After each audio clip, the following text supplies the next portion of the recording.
Good evening and welcome to tonight's pregame show.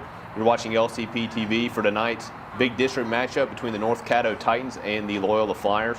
North Caddo coming in at 6-2, 2-1 in the district. The Flyers 4-3, tied for first place in the district. I'm Mark Carmody, joined by former All-State kicker, special teams coach Michael Mitchell. And Michael, the Flyers facing a tough opponent tonight. The season started off with a few tough games. The Flyers have won 4 straight, but they're entering into the final 2 weeks of the district season, and they have a tough matchup tonight with the Titans. You've watched some film of North Caddo. What are the Flyers expecting to see tonight? Well, North Caddo is led offensively by their star wideout, number 4, Amarian Miller, formerly an LSU commit, flipped to Nebraska over the summer. And I believe he's a 4-star recruit, 6'2". It says 195 on Max Preps, but he looks a lot bigger than that on film. But they've got a lot of talent offensively.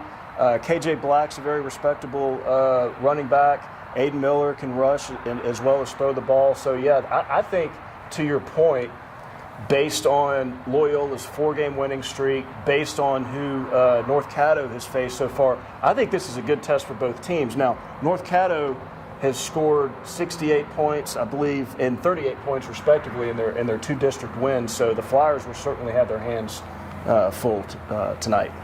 Yeah, you mentioned Amarian Miller and Aiden Brock, the quarterback. You know, Aiden Brock, he's completed 46 passes on the season. 40 of them have been to Miller. So if they're throwing the ball, he's obviously looking in that direction. Defensively for the Flyers, they haven't faced a passing attack like this season. No. What do you think they've got to do defensively to try to slow down Brock and Miller? Well, the good news is I know a lot of games that were scheduled for Friday night have been moved to Thursday because of weather. Well, the Flyers are getting to play tonight in what could be some pretty nasty weather. That could bode well for Loyola. North Caddo is capable of airing it out deep. They like, the one-on-one jump balls because Miller can win them.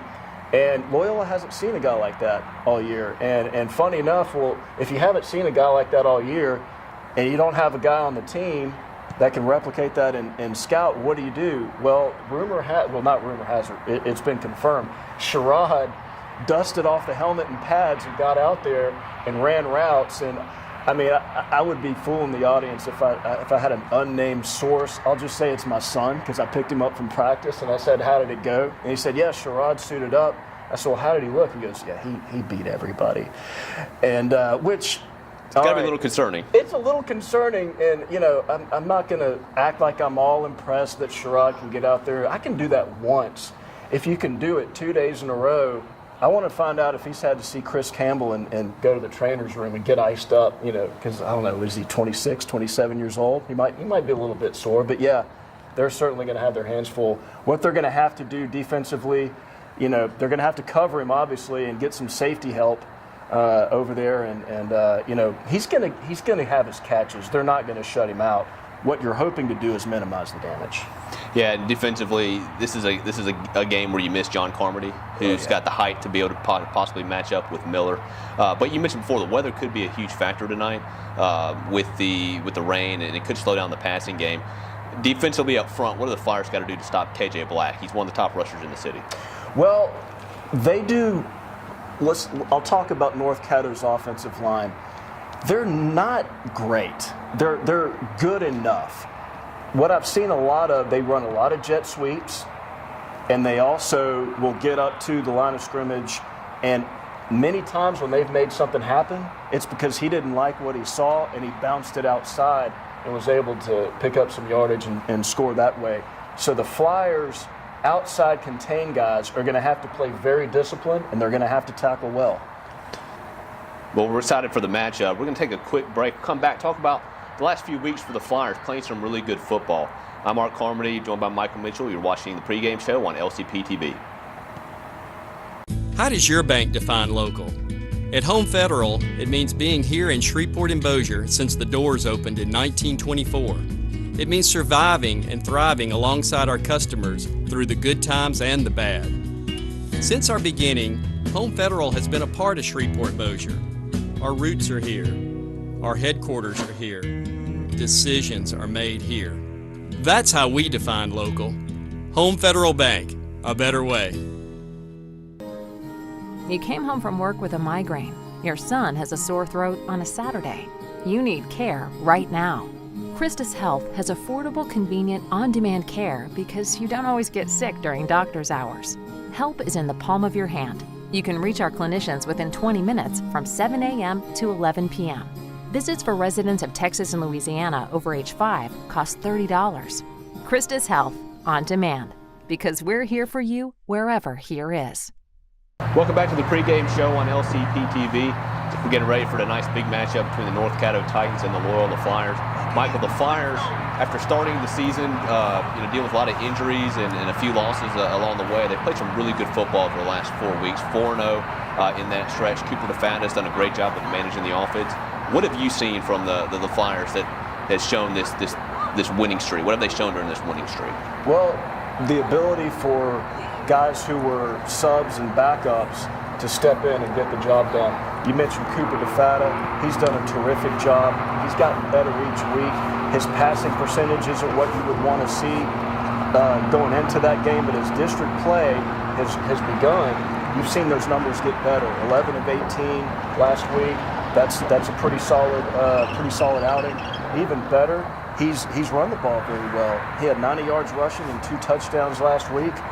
Chipping in also, Reagan Coyle had 87 yards and a touchdown. Trace is slowly getting back in. They saw Lakeside as a winnable game, and he's been battling an injury, and they want to kind of get him acclimated. He only had 4 carries, but he had 45 yards for an 11-yard average. So I think you like enough out of what you've seen from Trace to feel good about North Caddo. Also, Mason Drake had his, I believe, 3rd varsity touchdown in as many games. So he's somebody who's going to be exciting in years to come. Yeah, DeFantis done a great job running the offense. Like you said, that the running game. He's been doing a great job at 2 touchdowns on the ground last week, and especially picking up the slack for a lot of those young running backs that have come in and filled in the void with Trace Wall being injured. I've been really impressed with the Flyers' defense over the last 4 weeks. Great Eason. Hutchins had another interception last week. He's got 3 on the season. Defensively, what have the Flyers done over the last 4 weeks that's impressed you? Well, like you said, they've managed, a lot of those opportunities for an interception have been dropped, and they're starting to get a little bit better at that later in the season. They're just getting better in a lot of phases. One thing I did want to touch on, you mentioned the offense before. I got to credit, anytime you're having a great running game, you got to give the big guys up front. They don't get enough credit. We talk a lot about skill players on the show. Caddo Neal, Jack Ebarb, Andrew DeFata, Jack Budashevsky. I told you I was going to get it right, Ashley. I got it right. Alex Horton and Robert Pavlik at tight end. Robert, stepping in for Jude, who's out for the season. And Robert, you can see Robert getting a little bit better each week as well. Defensively, Rowan Bukakonda has really stepped up and had a big season so far. And he's going to have another big night tonight for Loyola. Gray Deason again. Yeah, he's leading the team in tackles. He's among the city leaders, and they're going to need more of that effort tonight. And you and I talk about it each week, special teams. Evan Lorette taking over the place-kicking job, the punting situation, kickoff. Special teams are going to be crucial in these next 2 weeks. Yes. What have you seen from the special team side? Well, we can get to a little more in depth on the next segment, but what I've seen so far, another thing we don't talk about enough is Loyola has a much better long snapper than North Caddo and Garrett Hawes. And with the weather being like it is, that's certainly something that could play a factor tonight as well. All right, well, we're going to take a look at the hype video presented by the Media Arts Department here at LCP, and you're watching the LCP TV pregame show.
Loyola would like to thank our corporate sponsors: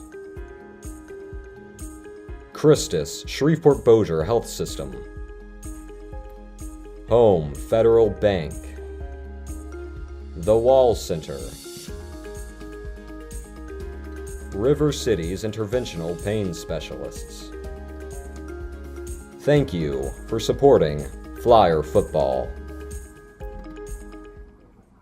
Welcome back to the LCP TV pregame show. We're getting closer to kickoff for tonight's matchup between the North Caddo Titans and the Loyola Flyers. Michael, in the last segment we were talking about special teams. You have some more thoughts on that? I do. So watching North Caddo, they don't have a great snapper. Their punt team is probably going to struggle a little bit, especially with this weather. They only snap it back in about 10 yards, and it kind of floats back there as the preferred 14 yards on a dime. He doesn't punt it very far. I wouldn't be surprised if Loyola maybe plays a base defense and tries to just not give them an opportunity to extend a drive, because really, if you're holding them to a stop and making them punt, that's a win. Just get off the field. You don't have to field wet punts in the pouring down rain. Their kickoff team, they don't have a very good kicker either, but what they do is really effective. They bunch guys up in the middle. They give you different looks. Sometimes they'll have guys out on the edges as well as guys bunched in the middle. Sometimes they're all bunched in the middle. And so they try and take what the kickoff return team gives you. Sometimes they'll do a hard onside, either way, which can be very difficult to field in these conditions. That's something Loyola is going to have to figure out and not give up any possessions. As far as their kickoff return team, they're all, they've got 2-3 great athletes back there. I really look at this, our kickoff and their kickoff. If it's a draw, it's kind of a win for us. I'm happy taking the ball at the 35 as well as giving it at the 35, as long as we're not, muffing kickoffs and giving up long runs on their end. Michael, a lot of news coverage and media coverage this year has been about a lot of the young coaches in Shreveport and Bossier. Mike Green's been doing this a very long time. He's one of the old guards, here in town. What have you seen from him from the start of the season to this point, as we, entering week 9 of the season in a competitive district race? What have you seen from him that's impressed you the most this year? Well, I guess his philosophy really in setting up the schedule with tough opponents early. I played for him back in the early mid-90s. He did that with us. We get off to a slow start, but we got better as the year went on. And that's what I'm seeing from this team. He likes to challenge his kids early, figure out who can play, who can't play, what adjustments they need to make. And it gives the kids confidence after they pick up a few wins like they have to think, okay, we've faced better kids than this. Let's go. So I think just getting the kids ready and in the right position and making them mean, as he likes to say, that's what he does really well. We had a chance to visit with Mike Green, and we're going to run that interview right now. I think we've played better and better each week. I think we're starting to peak at the right time. I'm very, very pleased defensively and offensively. I think, I just think it's a good time. I think they held it together after the first 3 games and got better and better, and this is when you want to peak. We want to be peaking the last 2 games. Well, we knew the first 3 games were going to be tough, and could have won the Logansport game, but we knew, you take the records of the people that have beat us, and they're pretty good, just the same way with last year. But I knew we were going to try to prepare to make a run in the playoffs. That's what we wanted to do, so we knew we had to play some good people, and you just hope they stay together and don't get frustrated early on, but they did, and I'm very pleased where we are. Well, they're real good in space. That's what they're going to try to get us out in space. They're going to, work the corners, the quarterback catches the ball and tries to get it out real fast. They run a few times just to try to hold your linebackers in just enough, but we're going to have to run to the ball, including D-line, linebacker. Everybody's going to have to run to the ball, and that's going to be huge for us is, getting after them because they'll cut back. They like cutting it back. They don't like to be hit very much. So that's what we're going to try to do. How does your bank define local? At Home Federal, it means being here in Shreveport and Bossier since the doors opened in 1924. It means surviving and thriving alongside our customers through the good times and the bad. Since our beginning, Home Federal has been a part of Shreveport Bossier. Our roots are here. Our headquarters are here. Decisions are made here. That's how we define local. Home Federal Bank, a better way. You came home from work with a migraine. Your son has a sore throat on a Saturday. You need care right now. Christus Health has affordable, convenient, on-demand care because you don't always get sick during doctor's hours. Help is in the palm of your hand. You can reach our clinicians within 20 minutes from 7 a.m. to 11 p.m. Visits for residents of Texas and Louisiana over age 5 cost $30. Christus Health, on demand, because we're here for you wherever here is. Welcome back to LCP TV. You're watching the pregame show. We're getting near closer to kickoff. Michael, any final thoughts or keys to the game tonight and players to watch? For sure. Offensively for the Flyers, continue to run the ball well. This night has Trace Wall and Cooper DeFaldo written all over it. If those guys up front do their job and the Flyers are able to run the ball effectively, which North Caddo, watching film, they're very susceptible to giving up the run. That is not a strength of theirs. This is a battle to be won in the trenches on both sides of the ball for the Flyers. Flyers on the defensive side of the ball, North Caddo's got some playmakers. You just hope to minimize the damage there. Like I said, Miller's a very talented wideout. KJ Black can run the ball. Those outside contained guys and those guys up front on the defensive line are going to have to play smart. They're going to have to play discipline and force maybe North Caddo into doing something they don't love to do. Their quarterback is Miller makes him look better than he is. And that's not to say he's bad. He's okay. But if they can force them to maybe throw some deep balls in bad weather, hopefully those go incomplete, that'll give the Flyers a chance. Special teams wise, like I said, going back to kickoff and kickoff return, just don't give them field position past the 35, protect the football on our end, and we should be in for a good game. Tonight's matchup is extremely exciting, and the Flyers started the year early September, and that road loss to Captain Shreve. Now they're in the thick of a district title race, so some exciting football getting ready to come tonight. You've got to pull the Curb Street where you've got to race up into the press box from the pregame show. You'll be on the call tonight with John Carmody as the analyst. So again, exciting game tonight between the North Caddo Titans and the Loyola Flyers. Thank you for tuning into the pregame show. You're watching Flyer football on LCP TV.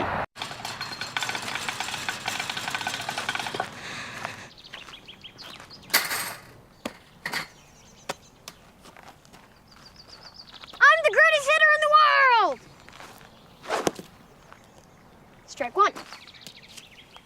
I'm the greatest hitter in the world! Strike two.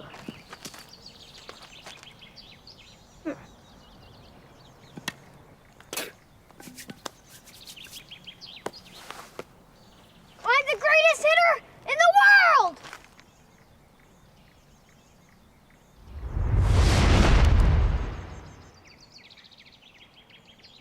Strike three. Wow, I'm the greatest pitcher in the world! Yes! Optimism. Pass it on. A message from the Foundation for a Better Life. Loyola would like to thank our corporate sponsors: Christus Shreveport Bossier Health System, Home Federal Bank, The Wall Center, River City's Interventional Pain Specialists. Thank you for supporting Flyer football.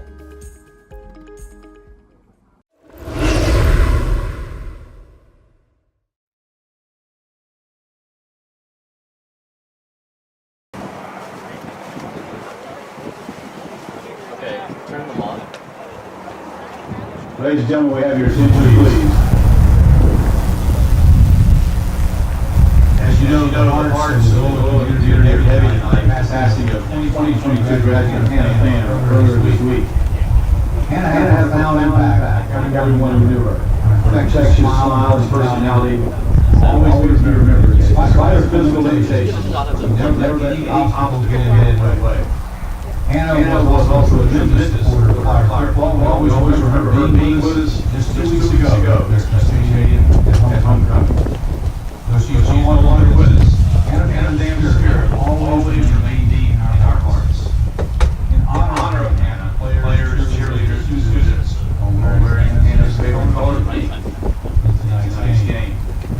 ask that you please remain a Hannah family in your own special way with a moment of silence.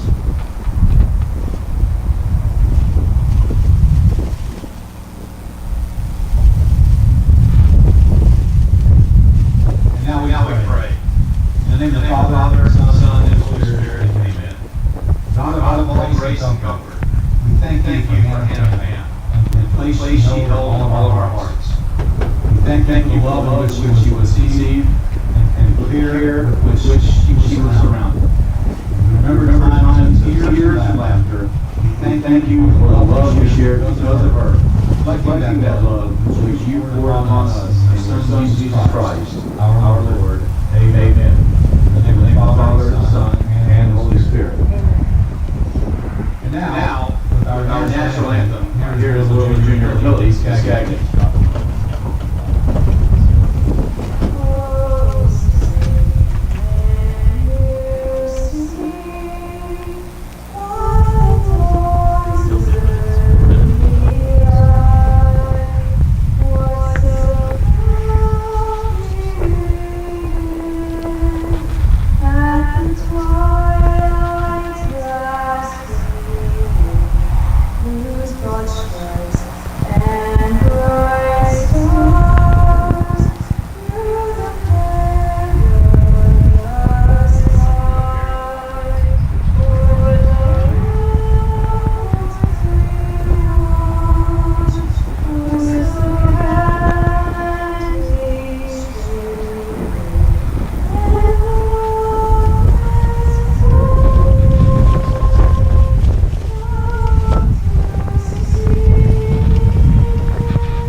And welcome to Mesmer Stadium for tonight's matchup between the Loyola Flyers and the North Caddo Titans.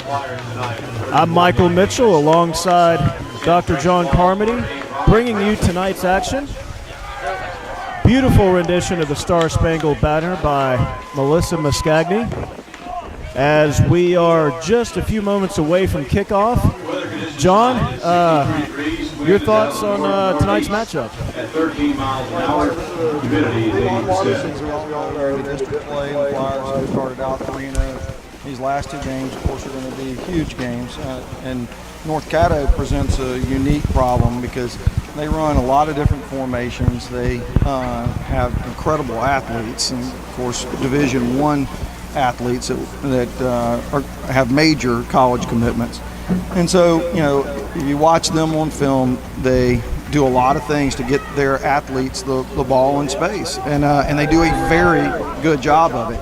So it really presents a really different way of trying to approach things defensively, because you're not playing conventional defense because they put people everywhere, and so you have to be aware of so much. Formations mean a lot, but people in particular positions in those formations are going to mean even more. Absolutely, and as many of you can tell, this is not the best weather game we've had of the season, which actually is kind of a good thing for Loyola. On my way into the stadium, I saw Jennifer DeFata, Cooper's mom, doing a rain dance. I said, "What are you doing?" She said, "I'm doing a rain dance." I said, "I think this is the first time in football that I've ever seen the quarterback's mom doing a rain dance." But I understand why. And she goes, "Yeah, if we're going to win," and Jennifer knows football. If we're going to win this game, if the Flyers are going to be successful tonight, it's going to be because of our running game. Trace Wall, Cooper DeFata have really picked up throughout the season. Reagan Coyle has done a fantastic job. As just for a moment here, the Titans are set here to receive. Flyers will be defending the north end zone. But yeah, it's a light rain, so it's really not much of a factor. It's chilly, not freezing, so somewhat ideal conditions for this North Caddo offense. But anyway, just seconds away from here on kickoff. Yeah. We can't grow the synthetic grass to about 4 or 5 inches. Yeah. So the Flyers in their Columbia tops, white pants, and pink socks in honor of Loyola graduate Hannah Pham, who sadly passed away earlier this week. And as James Marshall so beautifully said in the pregame, our hearts and thoughts and prayers are with the Pham family at this moment. So here we are. Evan Learett set to kick off for the Flyers. And he's going to do a little squib kick onside, and it's great fielding by North Caddo as they'll take possession here at the 46-yard line. Yeah, I really like the idea right there, having a hard squib, and really, a very nice play by one of the upbacks to actually make that play. Coming there, a lot of times when you're on that first line, you're going to let that ball go by, but he really did a nice job. And we're going to get a second here and introduce the starting lineup for the Flyer defense. Nick Haynes, St. Joseph's Catholic School. Jack Ebar, CM Hill. Andrew DeFato, First Baptist Church. Gray Deason, St. John Baptist. Robert Pavlik, the St. Mark's. St. Mark's University. All right, John, here's our first look at the North Caddo offense. Number 4, Marion Miller, originally committed to our LSU Tigers, flipped to Nebraska over the summer. I guess he just likes colder weather, John. I mean, look, it's a great moment in the kid's life. It should be celebrated. Good for him, but come on, man, come to Baton Rouge. Be a Tiger, would you? Good things are happening down there. Yeah, I'll change it a little. I'm trying. Quarterback takes a snap, goes up the middle, and he's going to be stopped by Ebarb. Looks like Deason and DeFata. Great gang tackling, and looks like he might have got back maybe to the line of scrimmage, maybe picked up a yard. Really interesting right there. North Caddo came out in one formation, switched it because they saw the way Loyola was going to line up, and then they went with one of their favorite plays, which is the quarterback draw. But Gray Deason and Jack Ebar were there waiting for them. Well, that's what we've seen on film. They really don't run between the tackles very well as Miller takes a snap direct and gets outside. And he's going to pick up a couple, but not much. Great job by the Flyer defense as that'll bring up 3rd and long. That right there is get into the Wildcat formation and just kind of go around the end. The Flyers, played that well, but I can guarantee you North Caddo will be coming back to that play. An interesting change here is John Ebarb playing some cornerback tonight, lined up here on the near side. He's going to be matched up with number 1. I believe that's, don't have much light up here. Antonio Nelson. Back to throw to Miller. Missed tackle. And a great job. Great tackle by number 9, Casey Wall and Robert Pavlik.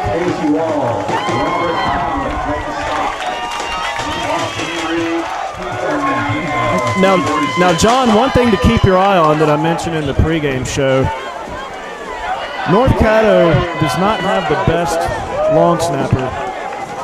They usually snap their punts at about 10 yards, and they kind of float back there. They really, they don't get that back there very fast, and they don't have the best punter in the world. So, see what happens here as he boots it straight up in the air. Hartridge is going to let it go. Again, just like I've seen on film, it takes a backwards bounce. And That's a great start for Loyola, just what you want to see. 13-yard punt. And here we're going to get a look at Loyola's offensive starters. Andrew DeFato, First Baptist Church School. Jack Ebar, CMO. Caddo Neal, St. John Baptist. Guys, it's Jesse, First Baptist. Alex Horton, St. Joseph. Robert Pavlik, D, St. Mark's, People School. Chris Hutchins, St. Joseph Catholic School.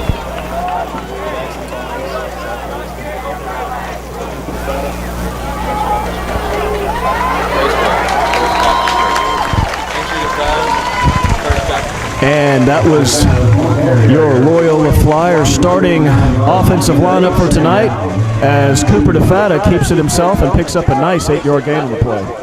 Really nice job on offensive line, right-hand side. Budaszewski and Horton did a fantastic job along with Caddo Neal as Cooper takes a snap. Wow, what a great effort. Second and third effort to pick up what looked like was going to be a no gain or even a loss on the play. And he may have even picked up a yard, as that'll give the Flyers 3rd and 1 here in the early going.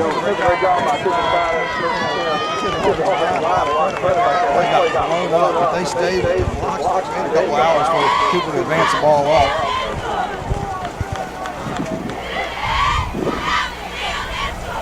Oh. Great freeze call by Coach Sella. And that'll give the Flyers a first down via penalty. You can see what North Caddo is doing. They've got 8 men in the box now, and so they're going to challenge the Flyers to go and try to do something on the outside. So DeFatta, he's going to keep it himself, and he's going to get another nice gain. Pick up about 8 yards on that one, John, and North Caddo, you can see they're trying to strip the ball, and Cooper's done a fantastic job of securing the football. Caddo, watch them. There are a lot of kind of, they are aggressively kind of going for the ball, looking for, kind of big play opportunities. So 2nd and a long 2 for the Flyers.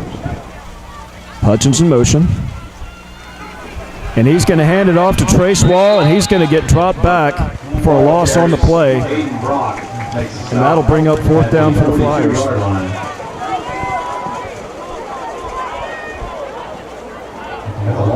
Yeah, one of the things that the Flyers are going to have to watch out for, they are notorious for coming up the field. And so, if the Flyers are going to get anything, it's going to have to be little quick passes or maybe some screens and things. But that play right there that takes a little bit of time on the read, there's going to be too many people coming in the backfield.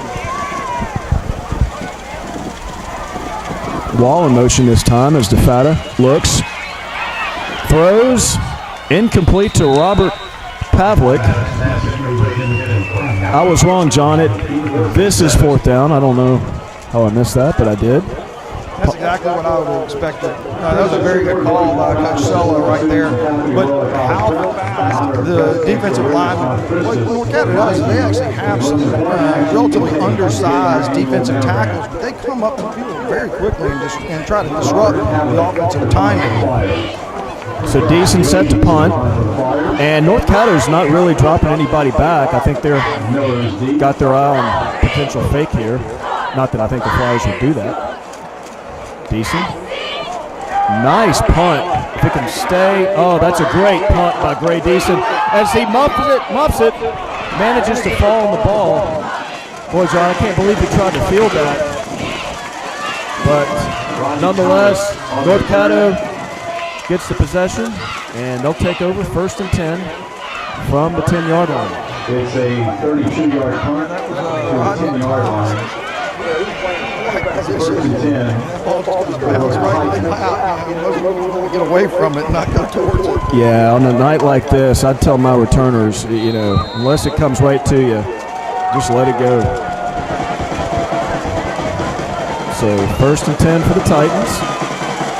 Ball on the 10-yard line.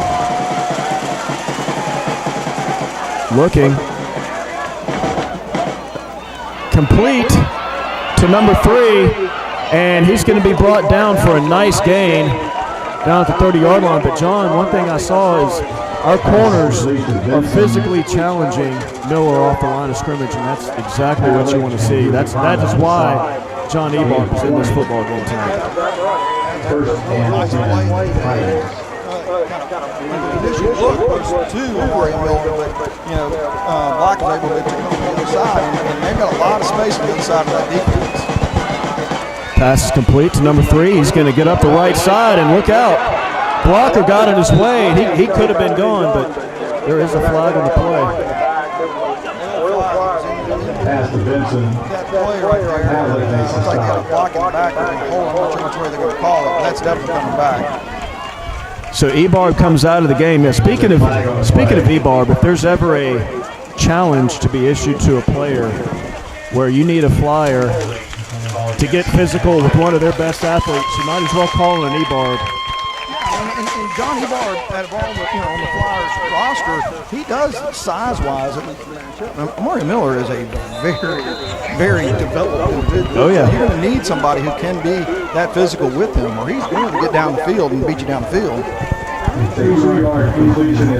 So, first in California for the Titans. Takes a snap. He's going to air it out, John. He's got number 15, and it's incomplete as the flags come out. And let's hope that's not pass interference, but woof, that's a rough call right there, John. It is a very rough call. Reagan is going to make a play, and I really do think that his timing was right, but because he was never really looking back at the ball, I think that the back judge is sitting there looking at it going, he's not really playing anything. But you're right, the timing was really good. And I really do think that he touched him before the ball got there. That call brought to you by Shreveport Eye Clinic. Having trouble with your vision? Making the right call? Come by Shreveport Eye Clinic and see Dr. John Carmody to help you get the right call. First and short for the Titans at the 37-yard line.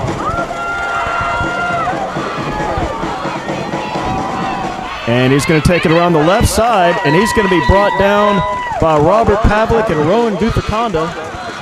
Guthakonda's really had a great season, John. He's really come along and been one of the surprise players of the year. He has, and he made that play right there. He has to take the guard around, and he did a very nice job of doing that to make sure that Black stayed inside and the linebacker were able to help clean up the play. That is a very, very, very tough offensive call to kind of deal with defensively, and the Flyers did a pretty good job with that.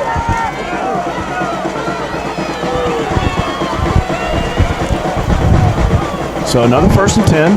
Quick pass out to number 3. Great screen setup. 40, 30, 20, 10. See ya. Touchdown, North Caddo. And that play right there, that shows you, of course, how dangerous the North Caddo offense is and how high play they are. I mean, that is just a simple little screen, but they got the 2 kick-out blocks, and then from there it's just speed and athleticism.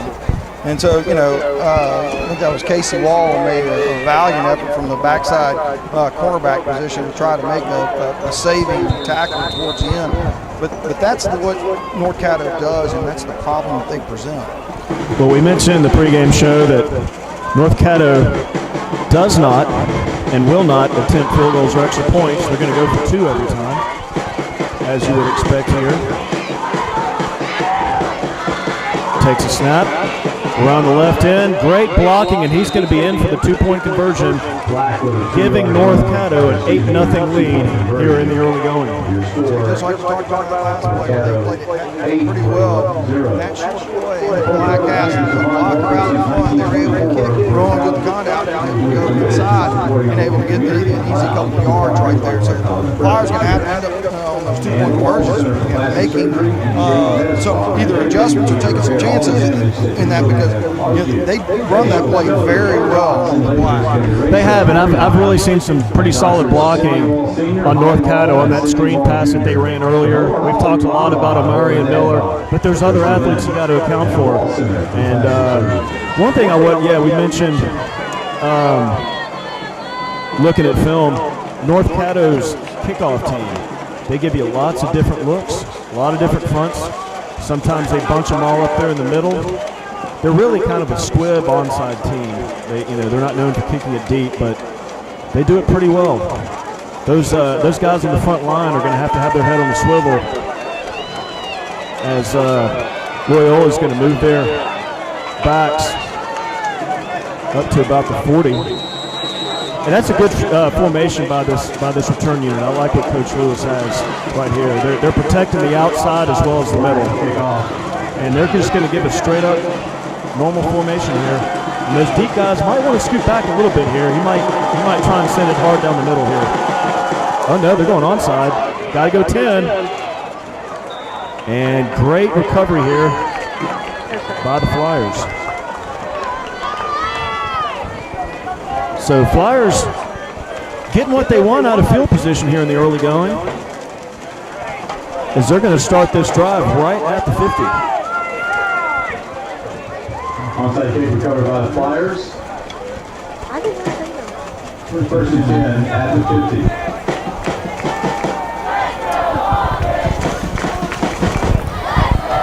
So we'll get a second look here at the Flyer offense,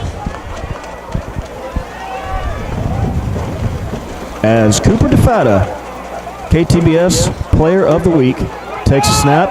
He's going to run up the middle, and he's going to get a nice gain, about 7 on the pickup. And that's, we've seen a lot more of that in the last few weeks, as Cooper calling his own number, as he should when it's there. It's been very effective.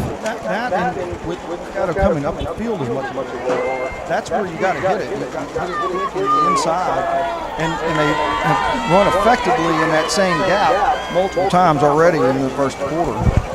So jack of all trades, Reagan Coyle, who filled in very nicely at running back over the last few weeks, is now getting a look here at the slot position as Hutchins is spread out wide.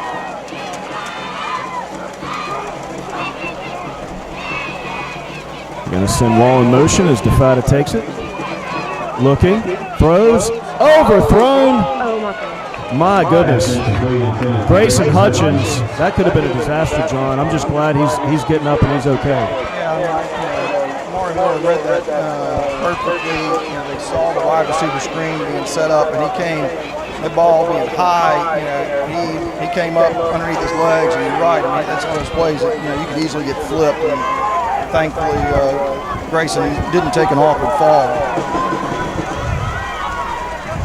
Hand off to Wall. He's up the left side. He's to the 20. Down to just inside the 20-yard line. Great pickup by number 10, senior Trace Wall. Again, they're running that ball just a little quick hitter inside. And once Trace saw that, kind of rug line scrimmage, it had been blocked. You can see that he was picking up speed. Flyers with kind of a hurry-up tempo here. He's going to hand off to Wall again. Wall around the right side, and he's going to be stopped.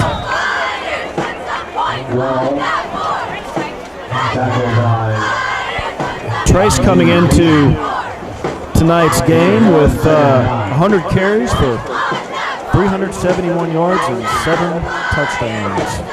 And that's having missed a couple of games, so he's had a pretty solid season.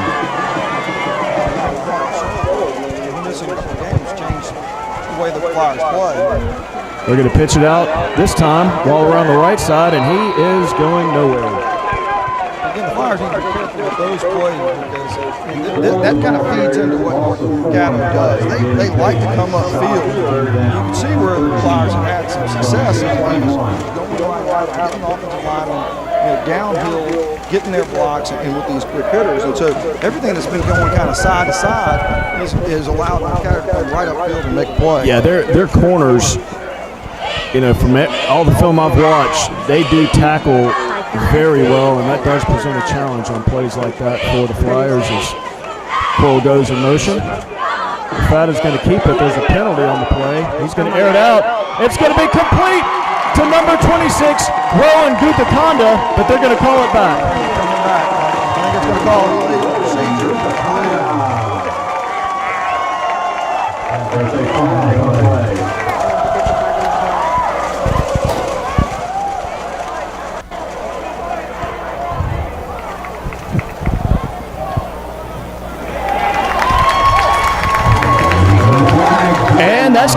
touchdown for the Flyers. Number 26, Roland Guthakonda from 26 yards out. When Coach Johnny Kavanaugh's coming out, he absolutely blew the explanation on picking up the flag. So he must have thought that somebody was off the line, illegal formation, so he was why initially, but he must have checked the signs and said, the line. That's the only thing I can think was what that flag would be called. Pause to snap, Learette to hold, Learette to kick. It's up, and it is good. Pretty cool combo there. I don't think I've ever recalled an older brother holding for younger brother, but that's what the Learettes bring to the table here. Cooper did a really nice job of kind of drifting to his left because that play, he had to make an inside move and then come out to the outside. And so Cooper had to buy himself enough time to make that throw. He did a really nice job of standing and delivering the ball with a little pressure in his face. Really nice throw and a nice catch. You're right. That is for a right-handed quarterback to roll to his left and make he threw it dart. That was a beautiful pass by Cooper. Kick off for the Flyers. So, Learette here to kick off again. And North Caddo they sure are playing that squib onside game as he's going to kick it deep to Miller. Miller's going to take it at the 15. And the Flyers, boy, that's one thing, John, I've seen in recent weeks is Flyers special teams units have done a great job in gang tackling. I'm telling you, Fiber right there did a fantastic job. Miller probably the best athlete in the area, and he is one-on-one with him right there. And instead of trying to run into a particular space, he broke down like you should, waited for Miller to make his little move, and so he's right there in good position. Fantastic open field play. Got to tell you, man, I was kind of holding my breath there for a second. I'm like, okay, we're going to kick it to Miller, all right. But North Caddo takes over at the 22, and they're going to get it to Miller. And he's going to go around that right side, and he's going to be stopped for a nice gain on the play, about a 7-yard gain on the play. It is. It's a 7-yard gain, but I'll tell you one thing. The Flyers played that well. Carter Doyle came up as he should and forced Miller inside, and he didn't take himself so far out of the play, and that's what the Flyers have really done. Disciplined, they played it very well. But again, you have a very good athlete. He's going to get his yardage. Well, as you know, I'm a special teams nerd, and I think the Flyers have done a terrific job winning the field position battle with special teams here in the early going. And Six takes it around the left side, and he's going to pick up the first down and more as he's stopped by Wall and Deason on the play. That is a very tough play right there. Robert Padlick read that play well, and he was in a perfect position. He just, was beat to the spot by the quarterback, and so, he did everything he could. And if he was there a half second earlier, he'd have made the play to the line of scrimmage. 1st and 10 Titans. He's going to do a quick pass again. Missed tackle. He's coming around. My goodness. Swarm of blue jerseys. Boy, that was a pickup of about 4 yards, but he probably ran about 30. Great job by the Flyer defense in staying at home. Well, not only that, he did a great job by left defensive end to get out there and get out there in that play. In that little screen right there, you have to have your defenders coming quickly laterally, because if he's got the blockers outside, then the wide receiver has it. He's going to have alleys to go. And so they did a fantastic job of turning him back inside. Yeah, for those of you at home who like one-on-one matchups, keep your eye on Ebarb and Miller at the bottom of your screen. As Six takes it again, and he's going to go to the house. 20, 10, 5, touchdown, Titans. Right there, Michael, they blitzed Rowan Guthakonda off the edge, and so they were expecting something. And that one blitz right there, that was the perfect play call against that defensive call, and nobody's there to stop him at that point. The Flyers took a chance, and again, in this game, they're going to have to take chances. But in that case right there, that's what opened that huge hole.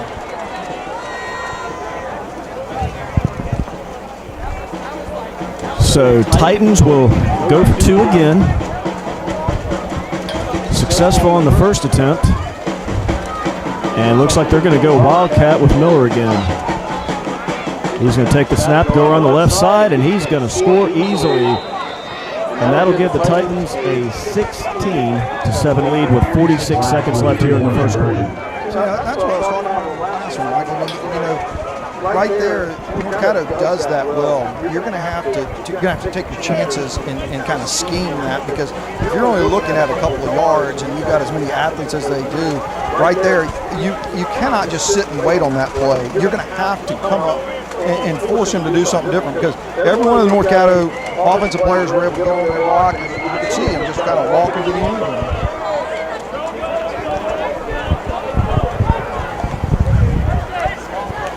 So Titans set to kick off. Hutchins and Wall. I wouldn't say you're back deep if you're standing on the 33-yard line, but that's exactly where our deepest returners stand right now. And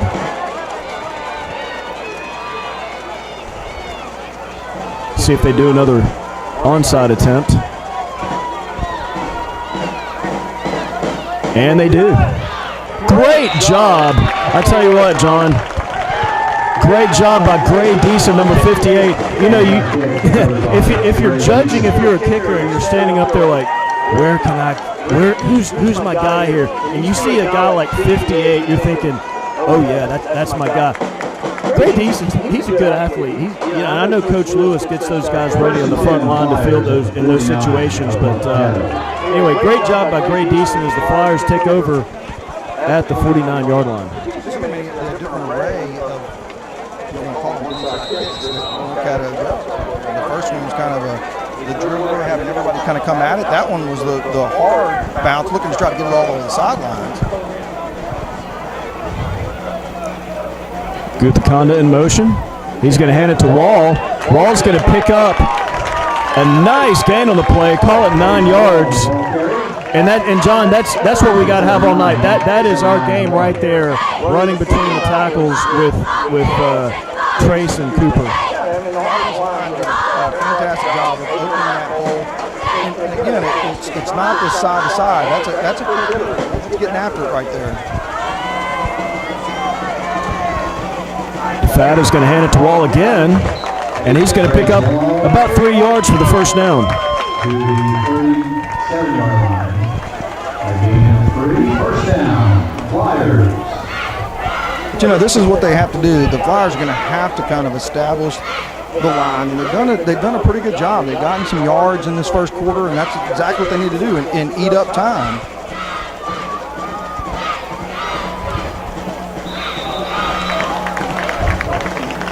Looks like we've got a little offsides here against North Caddo. Again, I mean, it's not hard to see. Here we are, that North Caddo, it only takes 1 or 2 plays, and then they're sending 5 or 6 people at you. And so that's what the Flyers have to be careful of. Is those lateral plays when they're blitzing, multiple people is where you can end up with negative plays. The Flyers, I think, just need to continue their straight ahead approach. Yeah, I say it's a game built for Cooper and Trace, but that offensive line right there, led by Caddo Neal, Jack Budaszewski, Alex Horton, Jack Ebarb, and Andrew DeFada. They've done a terrific job tonight when that number's been called where they got to run between the tackles. Learn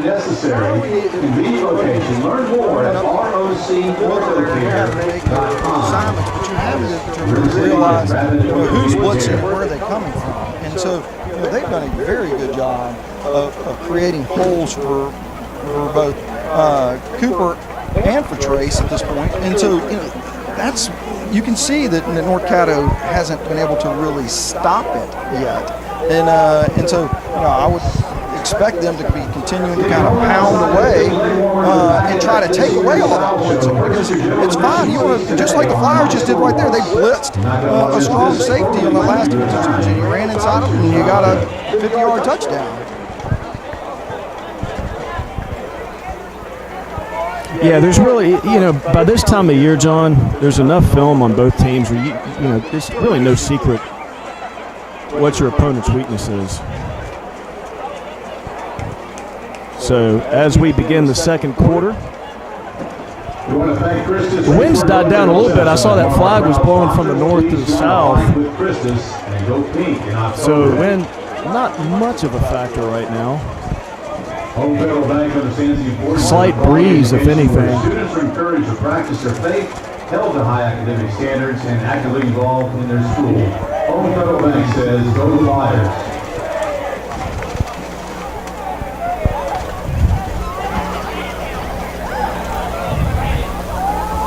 What do we have, a CBS TV timeout here? It looked like a hard time getting the first down markers in place. So we're going to get started here. I've had the fortunate event of going to 2 Tiger games this year with CBS, and good God, it's like a 4-hour affair.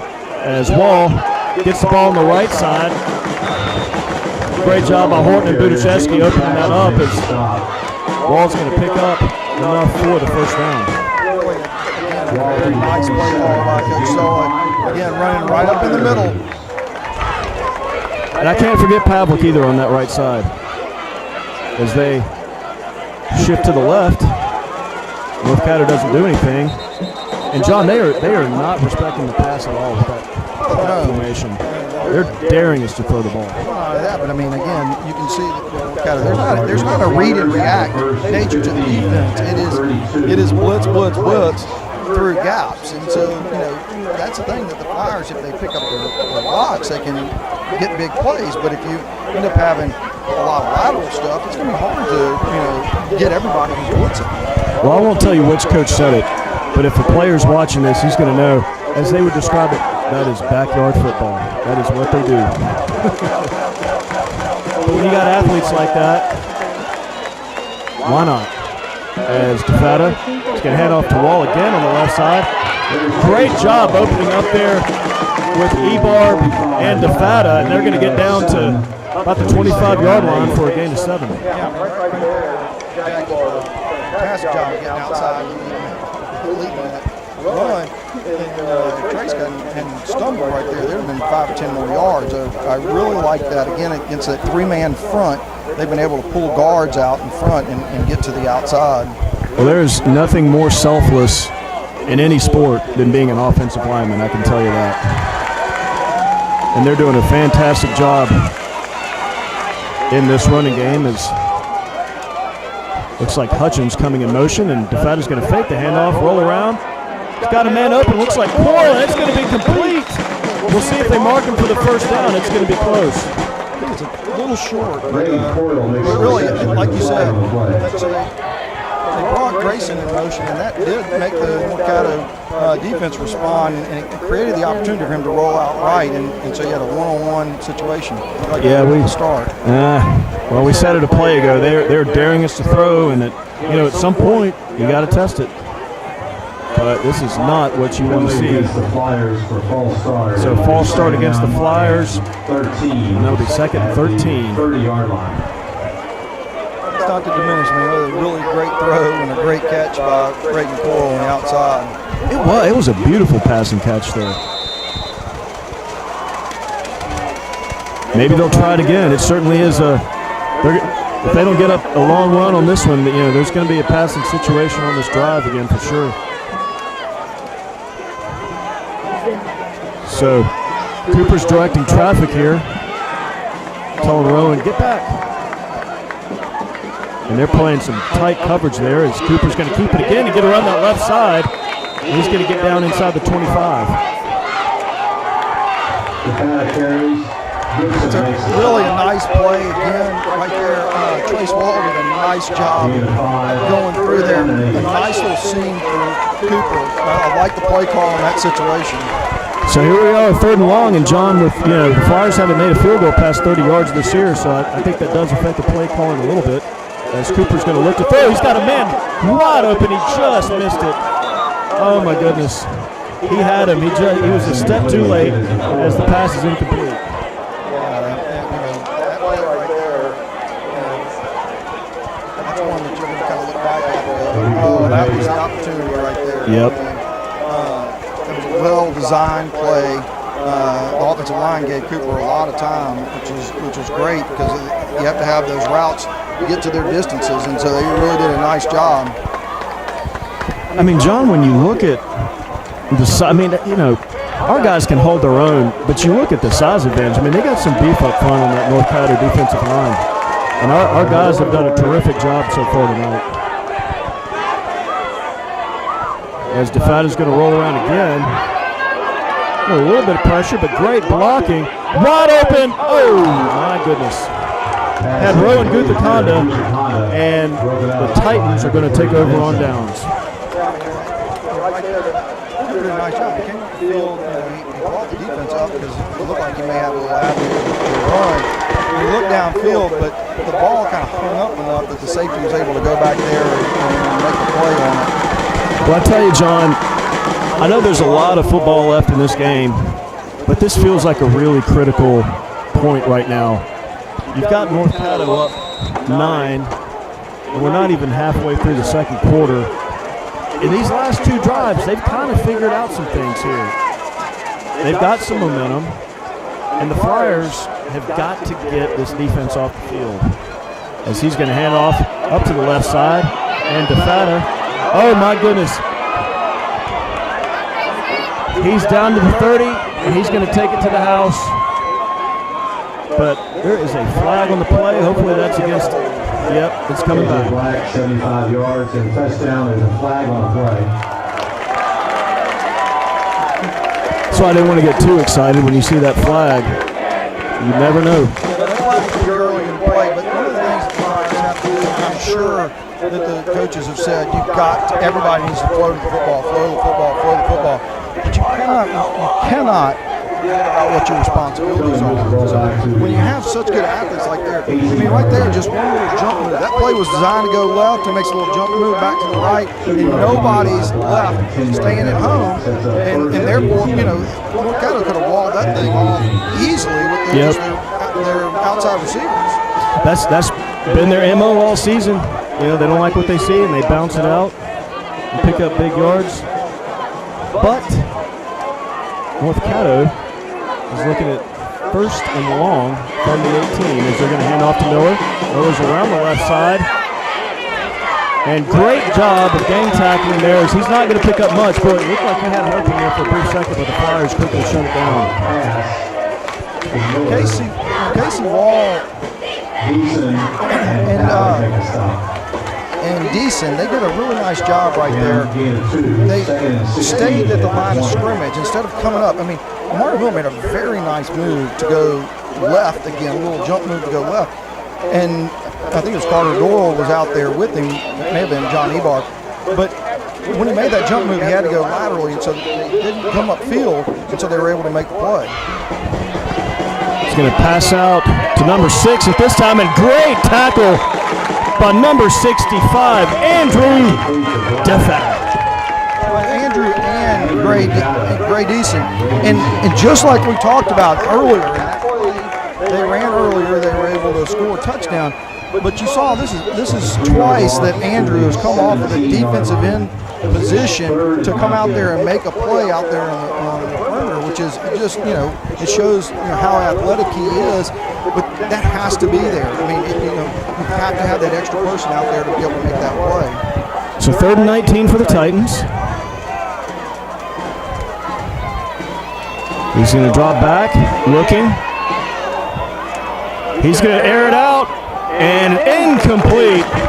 Intended for number 7. Great coverage there by Casey Wall as North Caddo is going to bring out the punt team.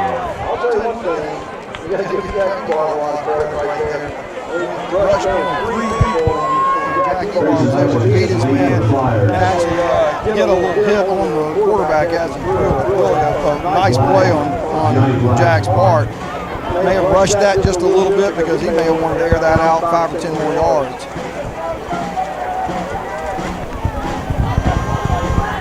Number 11 for North Caddo checking in a little bit late as Hutchins standing on the 46. He's going to take the snap. And, got a forward bounce this time. Nice punt, flipping the field. Ball down at the 30. Finally, North Caddo gets a break here on the special teams. That was an extra 20 yards on that bounce. 49 yards on the punt. I've seen most of his bounce come back the other way. So if you're a Titans fan, you'll take it.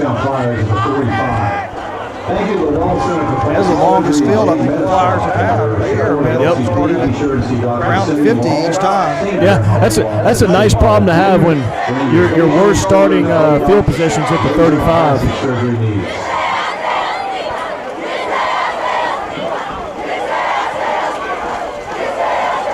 So the Flyers, John, they got the stop they needed to keep them in this ball game here in the early going. Fada under center this time. Don't see that too often. He's going to take it, and he's going to hand off. Nice gain on the play, about 9 yards. I couldn't see who was in the backfield. Looked like Patrick Gosley, number 42. I really like that play right there. I really like the run of Gosley on that play. Tough kid. Good to see Patrick in this lineup. He's going to take it again, and he's going to pick up a nice gain, and certainly enough for the first down and more. And John, Patrick has spent quite a bit of time on the battling an injury, came back a couple of weeks ago, and has really inserted himself and been a very effective player for the Flyers on both sides of the ball. And this time, he's going to do it again, and he's going to pick up 3 or 4 yards. And what they have done right there is, again, that's just what we talked about. Look at what Caddo's doing there. They're bringing more and more people in there. And so what the Flyers are doing is saying, fine, you want to run upfield, we're going to run inside of you. We're going to keep running inside of you. Makes you wonder, what are we setting up here? As Wall's going to get the carry, he's going to bounce around the left side. He's going to pick up a yard or two. And get down to the 44-yard line. So 3rd and 6 for the Flyers. I really like that formation. I really like the thought process that went into that. You know that Coach Sella has seen this stuff on film. That's a formation Flyers we have not seen them run this year. And so really nicely designed and nicely executed thus far. Yeah, this formation is very opponent specific. You're right, we have not seen it. It's been a long time since we've seen a formation like this in Flyer football. As DeFata is going to keep it. He's got Coyle in the flats. He's going to pick up the first down and more. Great pass and catch from Cooper DeFata to Reagan Coyle as the Flyers move the chains and keep this drive going.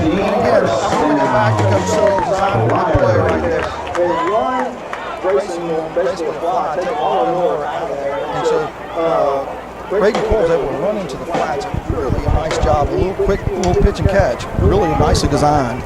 Cooper under center again. Well, this is like 1970s football, man. I mean, you've got 9 dudes all within a few yards of each other on both sides of the ball. Caddo's selling out to stop the runs inside. Again, you might think about trying to give them a motion to be able to get them on the edge to try to get you something off tackle on the outside as well. DeFata again. He's going to hand it off to Coyle. Coyle's going to pick up a couple. So he's going to get to the 24 for a pickup of 3 yards. The Flyers just missed one block right there. That play was, again, well designed. They had North Caddo coming and stopping that initial surge, but then coming on the backside, all you needed was that one kick-out block, and Reagan might have gotten 10 more yards. So back to the gun. And looks like Gosley got a little antsy on that play. And they're going to back it up. Ball start on the Flyers. Brings up 3rd and 11. Well, he was committed. He was 100%. I'll give him that. Well, I mean, and again, this is where the Flyers have to be thinking about, what can you get 13 yards? You have to really be thinking again about 4th down in this situation.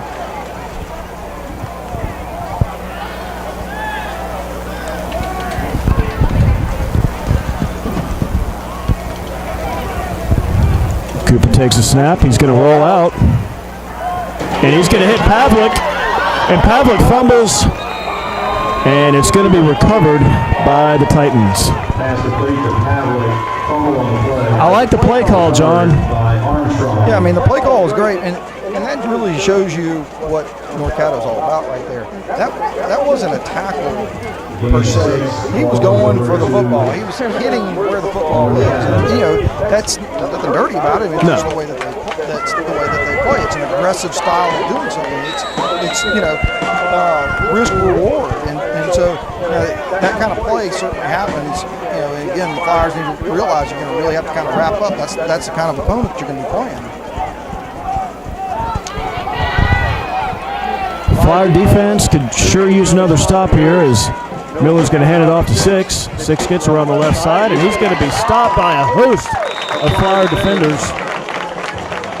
As I think they're going to say it was going to be no gain. So Gosley and Pavlik combined to make the stop for the Flyers.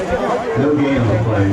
That's what we're talking about. That was really overloaded on the right-hand side of the offensive line. It looks like it's going to be that Wildcat Mario Miller lead, but that's the reason why on the back side of the defense you've got to stay at home. Because that's what they try to run, just kind of come back on the inside.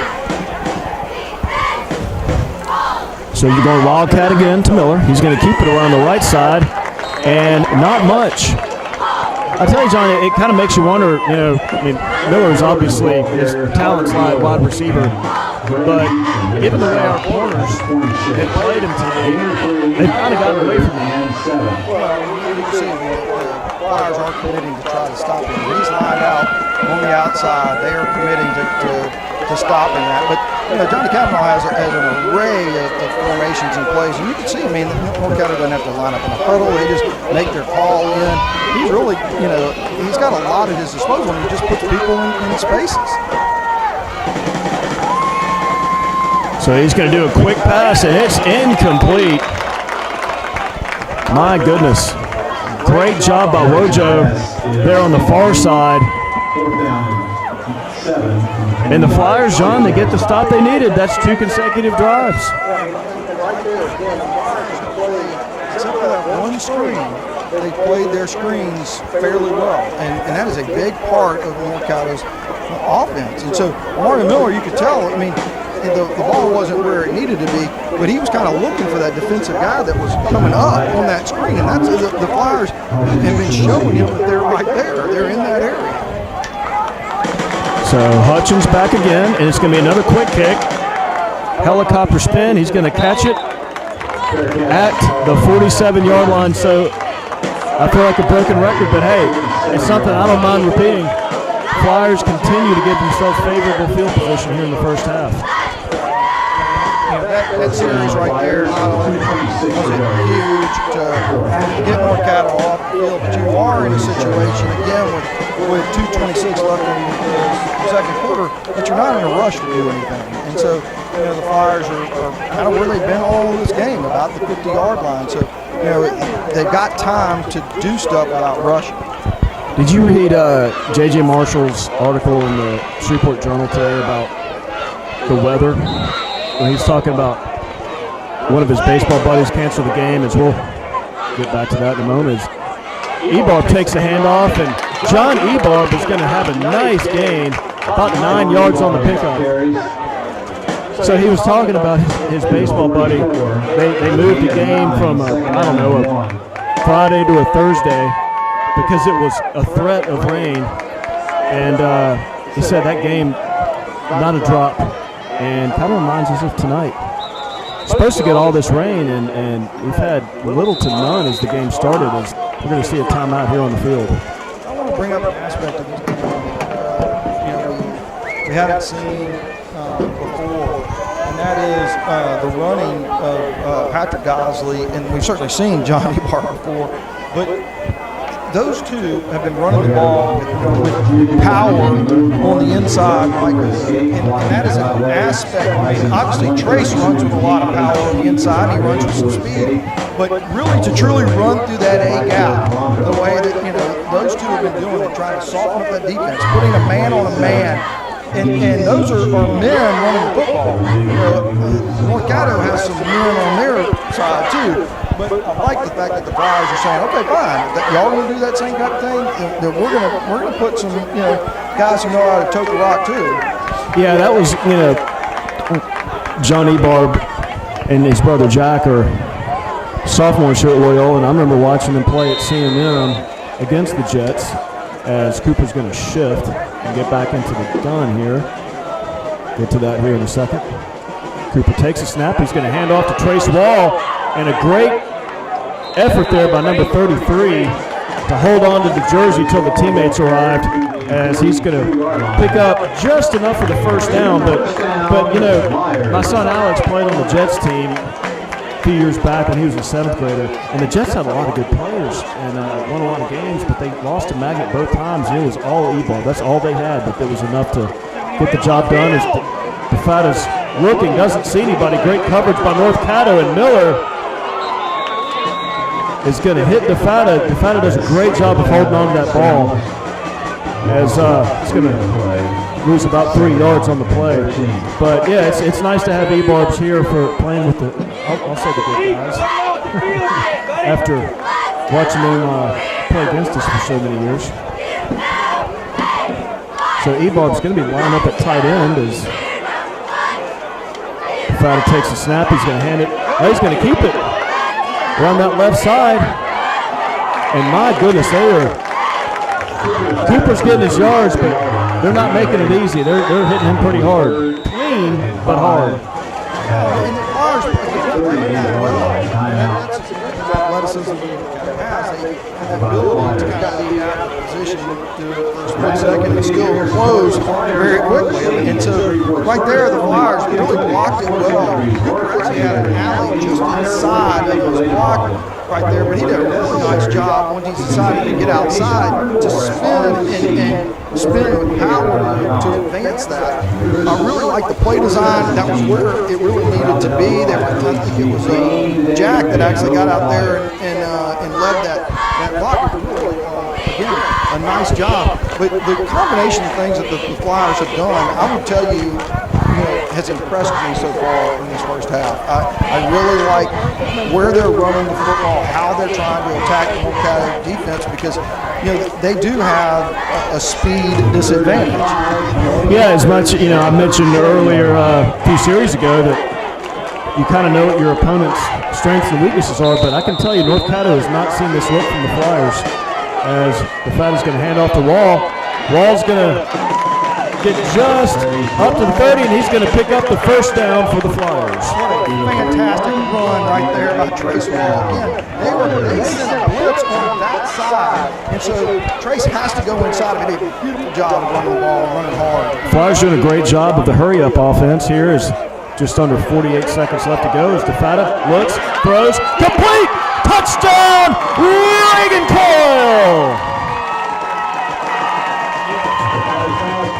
What a great pass from Cooper DeFata to Reagan Coyle, and just like that, John, the Flyers with the extra point can tack it on, down 16-13 with 34 seconds left in the half.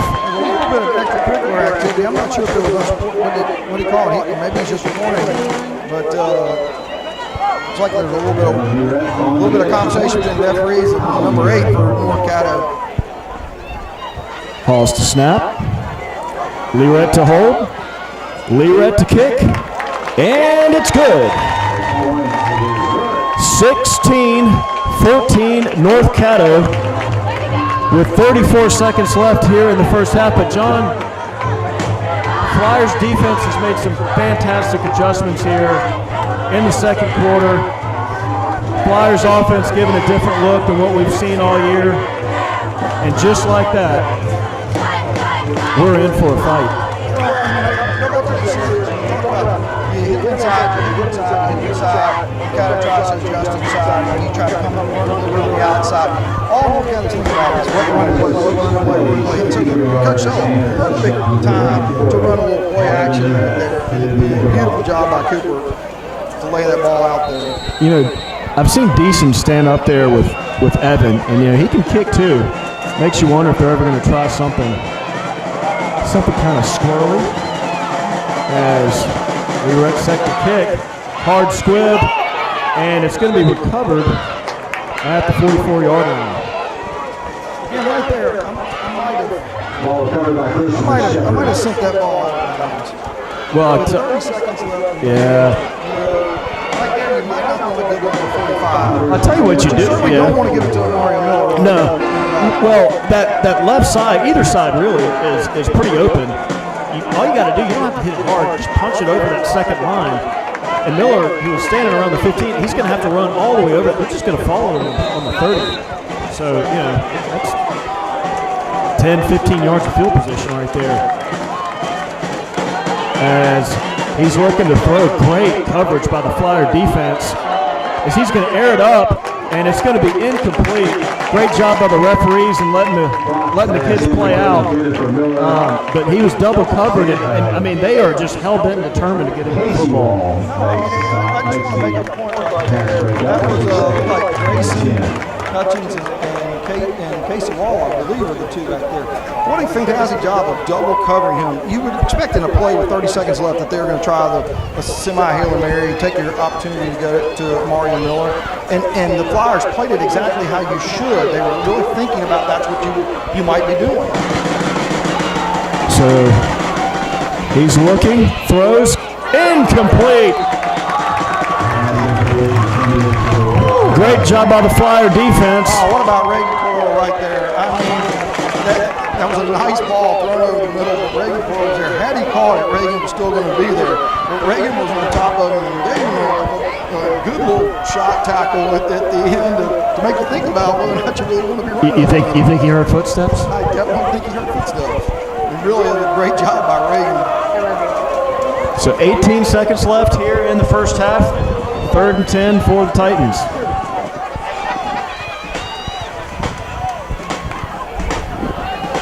He's back to pass. He's looking. He's going to be pressured by DeFata. He's going to throw it up, and it's going to be caught. Great pass and catch by North Caddo. That's going to be brought down to the 15-yard line with 7 seconds remaining.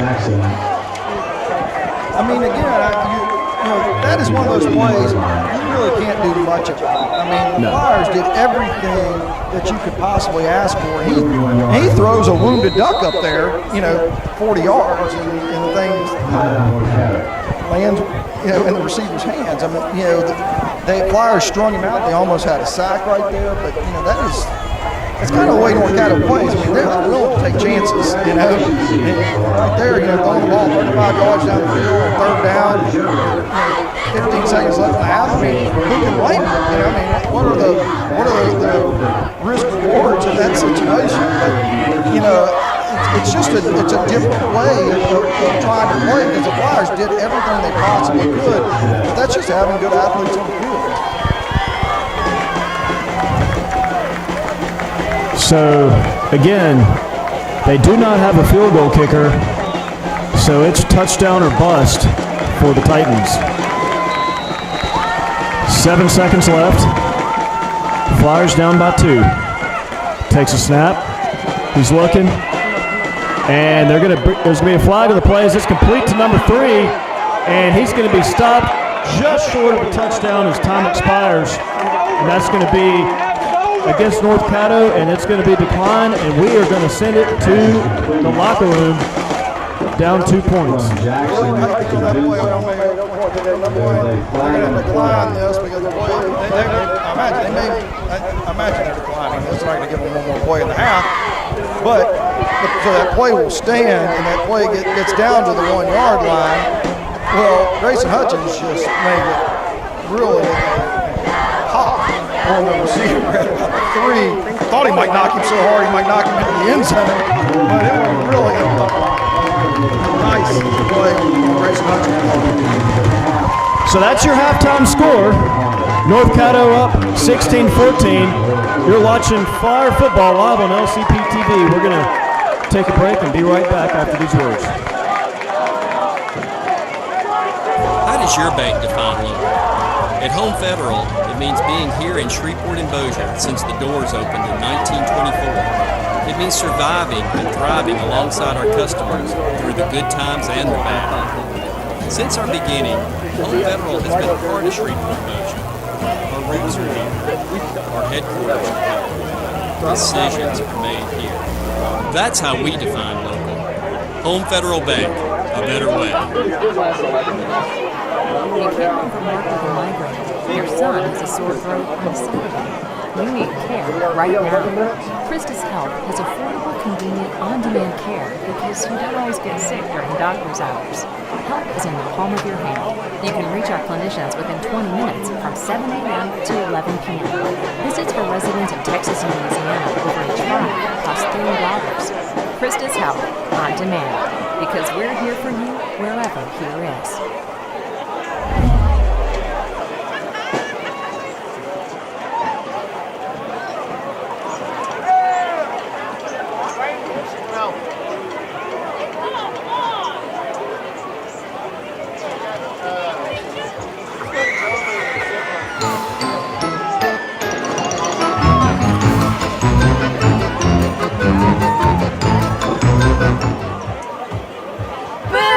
Happy Halloween, Flyers! And I'm Genevieve Carmody. We're in the Halloween spirit, but are the rest of the students ready? I'm not sure. Hey guys, my name's Kate Johnston, and I'm on the streets here at Loyola to get everyone in the spooky season. What are you being for Halloween this year? Nothing. I'm being Miss Kensington from Austin Powers. A pumpkin. The world has to know what you are being for Halloween this year. I'm being Rapunzel. I really do not have any plans to dress up for Halloween this year. I would be dressed up as number 40, Noah Cassidy. I'm going to be LeBron James with Sprite Cranberry commercials. Robert, what are you going to be for Halloween this year? This. Sound like it's I'm a cop, and my best friend Chloe's a cop, and Cooper's a robber. Spider-Man. Pizza. I'm Jonas Presley. Anakin Skywalker. Mallory, what is the best Halloween movie? Most scary to me when I was a kid was Nightmare on Elm Street because Freddy Krueger got into dreams and you couldn't control that and you was oh my gosh, God, I was gonna Freddy Krueger. I'd go to sleep and I was gonna die. Oh, wait, what's that called? A Charlie Brown, like the Great Pumpkin, Charlie Brown. Lily, what is the best Halloween movie? Definitely Halloween Town. I would also say my favorite Halloween movie is Hocus Pocus. Please let me know, what is your favorite Halloween candy? My favorite what? Halloween candy. Oh man, probably Skittles. I'd say gummy bears. Candy corn. Kit Kats. Sour Patch Kids. Candy corn all the way. Candy corn. Who was that? I like Reese's Pieces.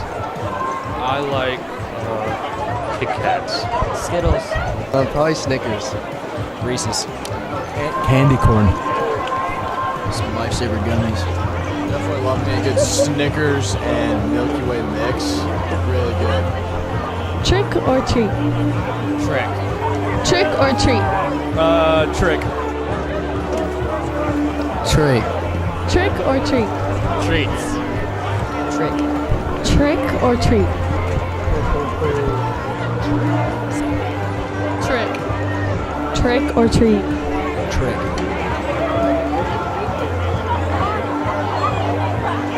Thanks, Kate, for putting everyone in the Halloween spirit. Hey, Olivia, aren't you hosting the best today? Yes, I am.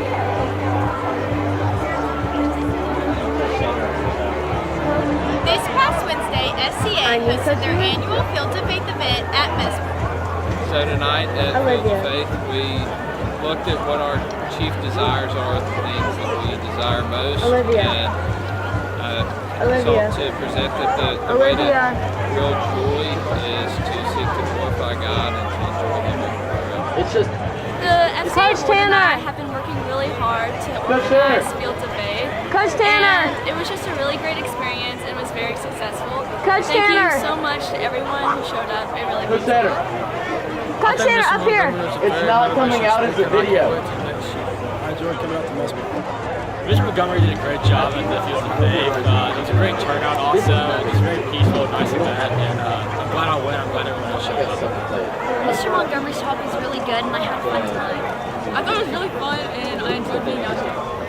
Thank you to our speaker, Robert Montgomery, and everyone who came out to support. This has been Carrington Carter. You know what's right around the corner? Halloween. They're desperate. Actually, it's Style Show, and Mary Elverson is behind us. Style Show is just around the corner, and our seniors can't wait. I talked to a few of them to see how it's going. Maddie, Tyne, and I are really excited to participate in this year's Style Show. I'm really excited to see how our dance plays out, and I'm so hyped.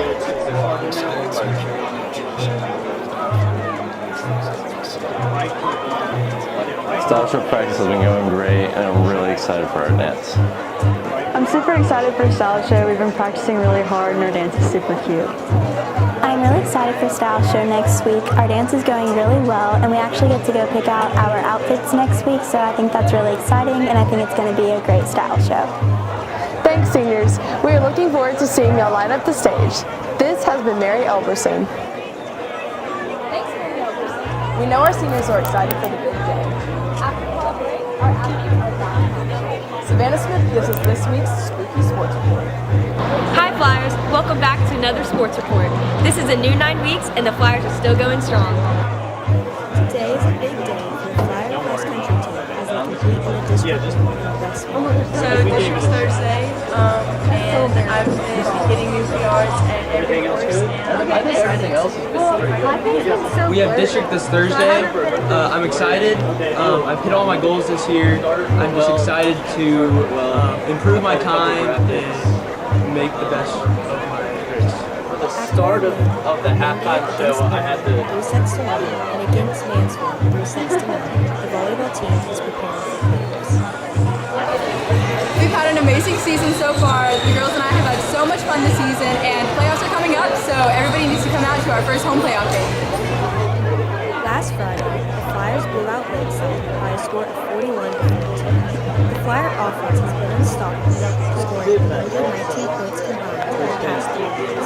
Cooper Fowler once again made plays for the Flyers with both his arms and his legs. He passed for 158 yards and a touchdown and added 90 more yards and 2 more touchdowns. Trace Wall also scored twice. On defense, Cooper Fowler had 2 sacks. Gray Deason had 11 tackles, and Grayson Hutchins added an interception. With the win, the Flyers now have won 4 straight games and remain tied for the first place in the league.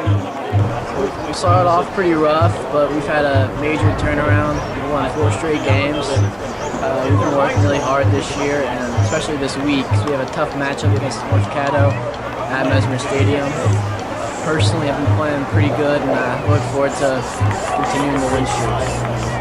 That's all for this week's sports report. This has been Savannah Smith. We hope all of our athletes take the time to enjoy Halloween. I think it's about time to leave the attic. It's starting to feel a little creepy here. I feel like there's definitely someone else. All right, we'll see you next week, Flyers. Or not. Happy Halloween! Loyola would like to thank our corporate sponsors. Christus, Shreveport-Bossier Health System. Home Federal Bank. The Wall Center. River City's Intervention and Pain Specialists. We have 6. Thank you for supporting Flyer football. Since the chemistry lab was first built, the room has become a little bit outdated. However, over the summer, the room got a completely new remodel and a few new upgrades. I started teaching at Loyola in 1988, and a lot of the equipment that we had then would have been considered old, and 30 years later, it was still old. A lot of it was usable, some of it wasn't. So it was a challenge at times to do the things we needed to do for the students with the equipment that we had on hand. There were times where the sinks wouldn't drain properly and they were stopped up. It was difficult to dispose of chemicals when you couldn't wash things down the drain or clean your glassware. Some of the Bunsen burners didn't work properly, depending on where they were in the room. Some got hotter than others, which made it difficult to do things like boil water if it wouldn't get hot enough to boil water. So there were some issues that we had to deal with along those lines, just technical things, being able to do some of the experiments that we needed to do. With the new lab, we've got a whole lot more room. The kids aren't bumping into each other when we're doing experiments. They're not overcrowded. There's a lot more space. So in that respect, there's a lot of things that we can do now, a lot safer now that we have more room to work in. Each station has its own sink, electrical outlet, gas outlet. It's a safer environment, I think, to do the things that we need to do in the chemistry lab. A lot of people came together, I think, to make this change that we're getting the benefit of possible for our students today. And a special thank you to the Zaudick family and last year's Giving Day donations for making this possible. Go on 5. Get Sanders' attention real quick.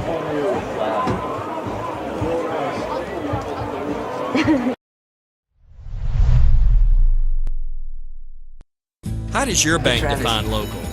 At Home Federal, it means being here in Shreveport and Bossier since the doors opened in 1924. It means surviving and thriving alongside our customers through the good times and the bad. Since our beginning, Home Federal has been a part of Shreveport Bossier. Our roots are here. Our headquarters are here. Decisions are made here. Yeah. That's how we define local. Let me help you out. Home Federal Bank, a better way.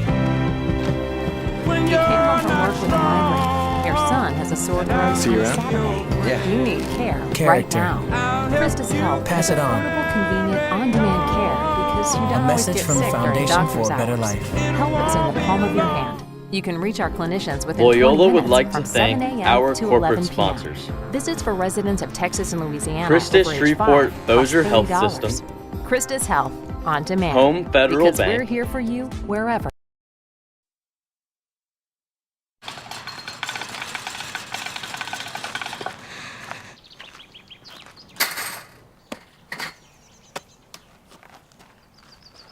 I'm the greatest hitter in the world! Strike 1. I'm the greatest hitter in the world! Strike 2.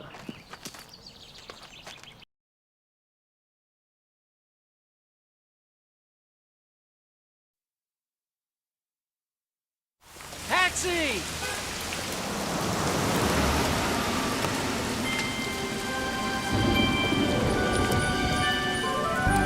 When you can't do it all, do what you can. Compassion for others. Pass it on. A message from the Foundation for a Better Life. Taxi!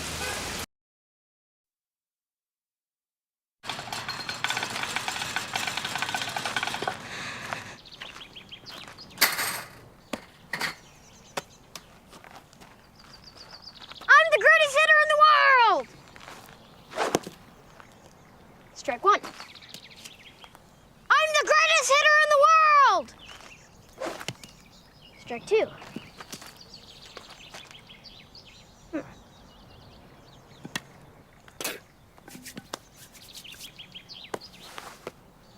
I'm the greatest hitter in the world!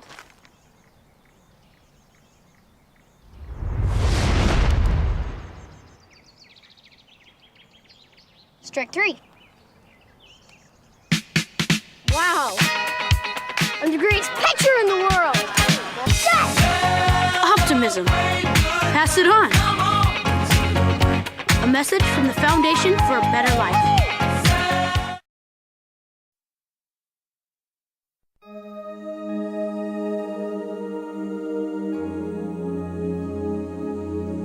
It was the biggest race of the year.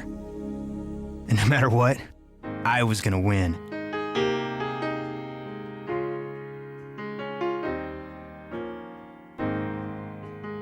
Sometimes things happen you just can't explain.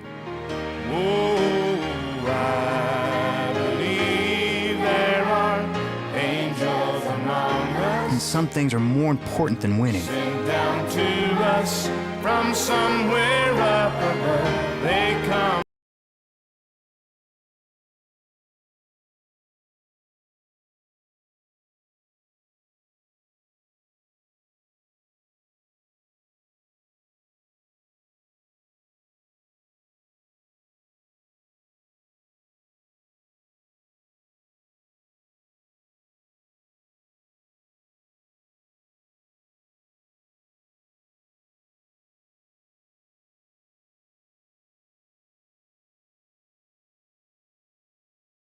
To Reagan Coyle. Scoring recap. Let's see. North Caddo started off. Brock to Vinson for 59 yards with 5:20 left in the first. Flyers answered right back. Defada to Guthakonda. That brought the score 8-7. North Caddo. Lee with the extra point with 2:49 left. Then trading punches, KJ Black ran for 59 yards, just before the end of the first quarter. That made it 16-7, North Caddo. And with 34 seconds left in the first half, Flyers had a 31-yard strike from Cooper Defada to Reagan Coyle, which brings us to your current score, North Caddo 16, Loyola 14. John? So, one of the interesting things is I would call this first half kind of the difference between big play and kind of surprise play. If you look at both teams have gotten about roughly 200 yards of offense each, but you look at the ways that they've done it. North Caddo is exactly what we expected. They are a big play offense, and you can see how quickly they can burn you. And they can burn you quickly and demoralize the game very quickly. And so, lots of teams can just kind of get blown out by that process of being humbled by just very good athletes. And again, we talked about Amari Miller's maybe the best athlete in the area. And so, and KJ Black is no slouch, and Aiden Brock is no slouch. They've really got a really good group of kids that they are the center of their offense. But what the Flyers did is they matched that with methodical drives that ended up with quote-unquote kind of surprise plays. And so you run the ball, and then all of a sudden, you're leaking one of your wide receivers past the defensive backs. And it has happened on multiple occasions. The Flyers have capitalized twice on it, once to Rowan Guthakonda and once to Reagan Coyle. And so I really like the way that John Sella has called this game.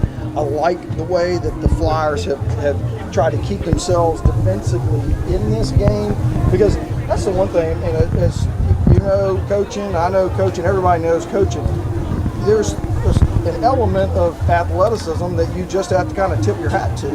And certainly North Caddo has the kids that can do that, and they've had the plays that you sort of kind of have to just tip your hat to as well.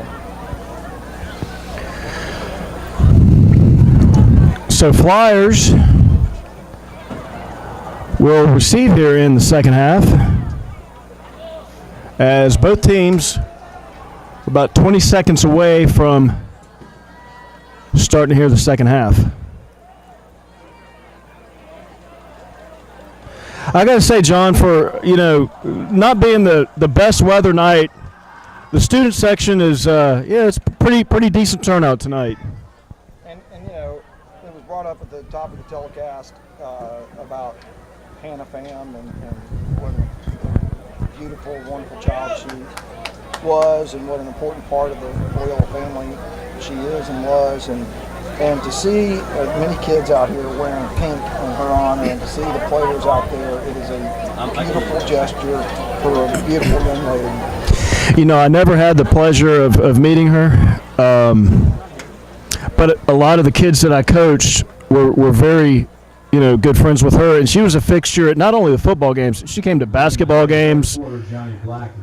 I mean, one thing I could tell you, just observing from afar, is how truly loved she was by her classmates. And I know there's several people watching tonight with heavy hearts and heavy minds as North Caddo does a surprise onside, and they're going to recover it.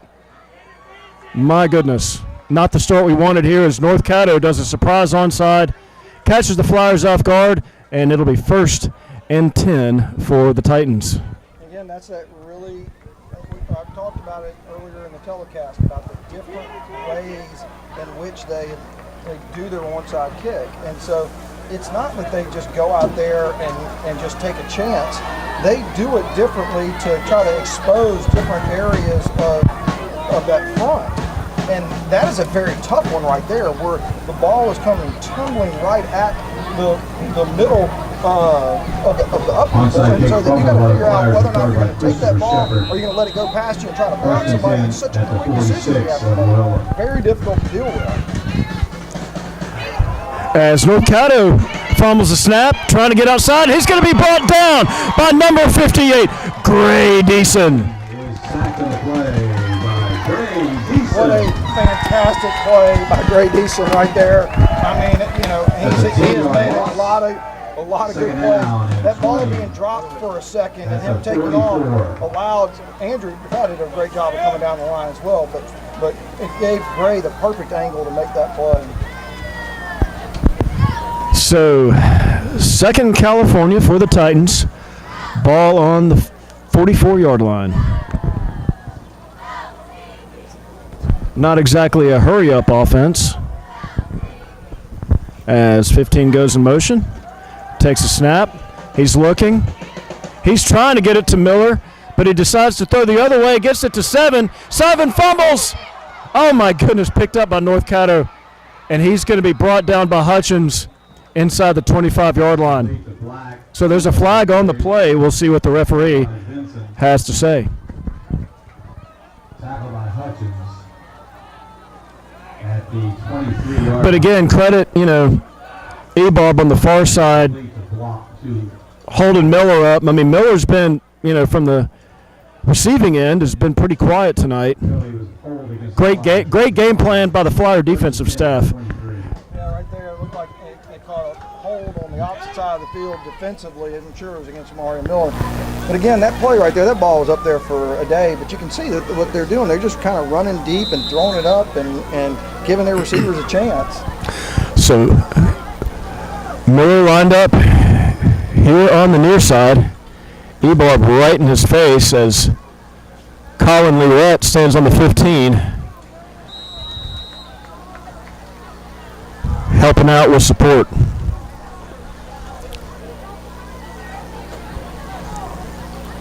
Again, Titans taking their time here.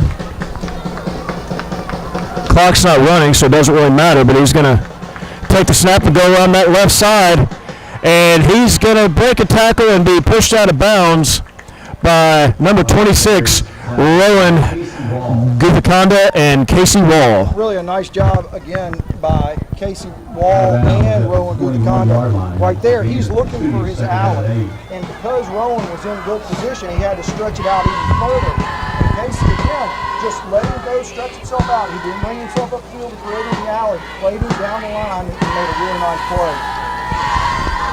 So, second and long for the Titans. Ball at the 21. 9 takes a snap.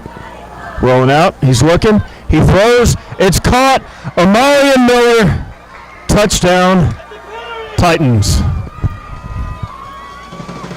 right there you can see, again, they were watching Omarion Miller go on the outside, go on the outside.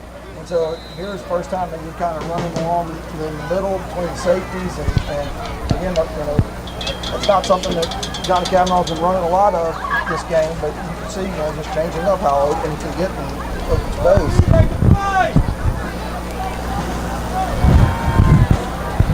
Titans going for 2. As per usual, they're going to hand off to 6. He's going to go up the middle, and he's going to be brought down by Andrew DeFada and a host of Flyer defenders. Great job by the Flyers as it'll hold the score to 22-14 here in about just a couple of minutes in, about a minute and a half in to the third quarter. And again, it's been a little difficult. You look at North Caddo on their two-point conversions earlier, it was always a wildcat or quarterback lead. Right there, they elect to hand the ball off. And again, like we talked about before, the Flyers are coming upfield and able to make a play in the backfield. So it's kind of amazing that North Caddo didn't kind of stick with what was working for them, but the Flyers played that very well. Well, that surprise onside to start the second half has paid dividends for North Caddo. So the Flyers really need to be watching right here, and they're doing the right thing. Right now, Robert Pavlik needs to be offset somewhat from that instead of allowing him to kick, right at them. Again, they're going to kind of do the same.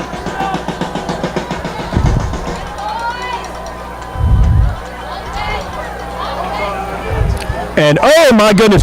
Okay, John, you and I talked about this last night, and I want to say this. That was not a dirty play. There's nothing wrong with what North Caddo has done. They're taking what the rules give them. But if there ever needs to be a rule change in high school football, if they're going to get serious about, it was a couple of years ago where they took away that hard bounce on the onside so kids aren't looking up in space and getting blown up. Why not take a look at you've got 9 kids running full speed. Yeah, it's a defensive player. It's a defenseless player. The thing is a center on a punt. Exactly. Or on a field goal. They really need to seriously consider changing that because that's how kids get hurt. Good job by Pavlik coming up with it, but man, he sure took a hit. As DeFata under center, he's going to hand off to Trace Wall. Wall's going to get a nice gain. 8 yards on the carry, almost a first down. And great job on that left side, Jack Ebarb and Andrew DeFata, and of course your center, Mr. Caddo O'Neill. I wish Trace would have gone right on that. I'm not even sure Trace was ever down. He rolled on top of the player. So DeFata's going to hand it off to Reagan Coyle. He's going to go around the right side, flag on the play. He's going to pick up the first down. Great pickup by Coyle. Boy, he sure can do it all, John. He's had a touchdown catch. We've seen him in the backfield. And he's had a great night for the Flyers offensively. And that's going to be too many men on the field as a call, and that's going to be declined by the Flyers. And like you said, they did a really nice job of getting that play snapped before the player was able to get off to the sideline and giving them the option of taking it to the play or the penalty. So with the penalty, let's see where they're going to mark it. Legal participation against the Titans. So you called it, John. That'll move the chains to get the Flyers the first down, and they're going to mark it on the 32. I really like the way Reagan Cole's been running the football too. I mean, as you said, he's the jack of all trades. He's been asked to do everything.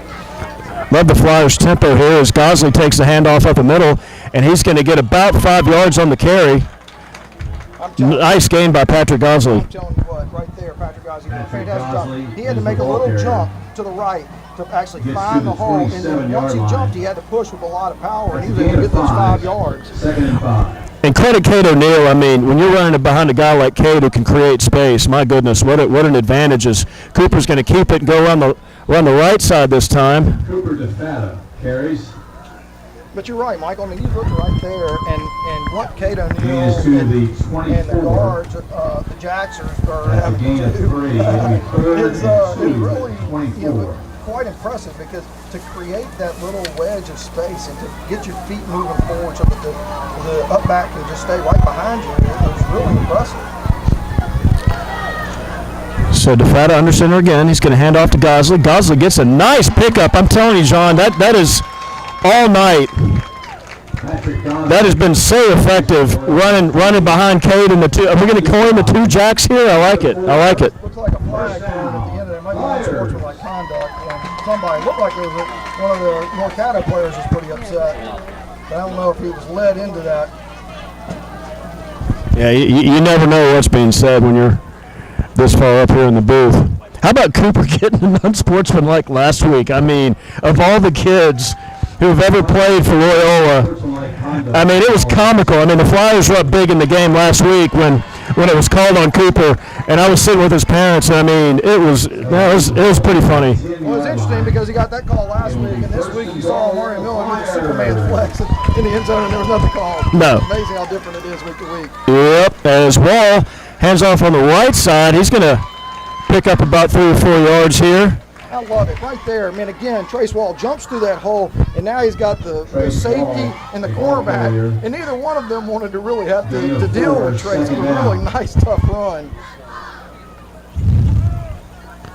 DeFada looking. He's going to keep it. DeFada's going to keep it. DeFada's going to score! Cooper DeFada! And just like that, the Flyers are an extra point away from making it a 1-point game. No, that's not Budichescu. That's Gosley limping off the field, coming down for a breather. And they're going to go for 2. Interested about them going for 2 right here. I mean, it is an intriguing call, but, again, what kind of success at 2-pointers, it makes sense. Flyers are going for 2. Well, and the Flyers, once they get in the red zone, have had a great success with the touchdown. So I like the call here as Wall's going to take the handoff, and he's going to be stopped just short of the goal line as North Caddo maintains the lead, 22-20 with 8:18 left in the third quarter. But that is what speed will do for you right there. That Loyola blocked that extremely well, and then I think that was Black, number 6, that was the one who was able to come and make the play laterally. And again, I mean, Trace, I think, saw the blue of the end zone and, just kind of taken away that quickly. Well, John, it'll be interesting, given what North Caddo does on their return formation, if the Flyers might get a little more aggressive here. I mean, you've got 70 and 54 down here. I'm guessing they're not the best ball handlers in the world. Might try and pop it over their heads, but we shall see as Leorette sets to kick it off. And that's exactly what they do. Great execution as the ball's going to roll down, and the Flyers have a chance to recover, and it is! Number 42, Patrick Gosley, and the Flyers take over. 1st and 10 on the 18-yard line. You and I were talking about earlier, Michael. You're exactly right. That is the exact play to make. And you got to credit Evan Lorette to make that kick right there. That kick was perfectly placed to make Miller run a long distance to try to do it. And then you never know what the ball's going to do. And it took an awful little bounce for him right when he was about to try to field it. And the Flyers able to get it. Really a great job. Coach Lewis, a great call on that kick. I really credit the Flyers. I always love those composite footballs on that turf, man. They always take a funky bounce and certainly help out that time as they're going to go for over the top, incomplete to number 22, Grayson Hutchins. I love the play call, though, John. I mean, the Titans are probably a little bit stunned right now. Flyers take a chance and put it up top. I love the play call. And that was a safe throw. I mean, yes. And Cooper threw it where he was supposed to throw it. There's no way the safety can help right there. Gave Grayson a chance to go get it. Like I said, a very safe call when you're at the 18-yard line. But again, you could see, I mean, North Caddo was expecting them to be running it inside. They pushed so far inside that Cooper had time to throw that ball. Cooper's going to take it. He's going to hand off to Trace around the right side, and he's going to be brought down for a gain of about 3 yards. Yeah, right there, it tells you why the tough running works. Number 1 for North Caddo, what he wanted to do right there is to just kind of sling him down, and Trace was able to spin off of it. If the guys aren't going to really tackle, and they're just going to kind of look for hits or things, you can make that kind of move. Trace did a beautiful job right there, and was able to get 3 yards when the play could have been stopped at the line of scrimmage. So 3rd and 7 for the Flyers. They are in field goal range, John, as they only trail by 2, but I'm sure they'd love to get more than that as DeFada is in the gun. He's taking it. He's going to pitch it. to number 8, Robert Pavlik. Love the play call there as he's going to pick up the first down for the Flyers. There's a flag on the play. So they're going to probably call somebody downfield because that isn't. Flag on the play. Well, they're going to discuss it, I'm assuming. Yeah. Well, from the spot, it looks like he had enough of the first without the penalty, but we'll see what the crew chief has to say. Well, they really are talking it over.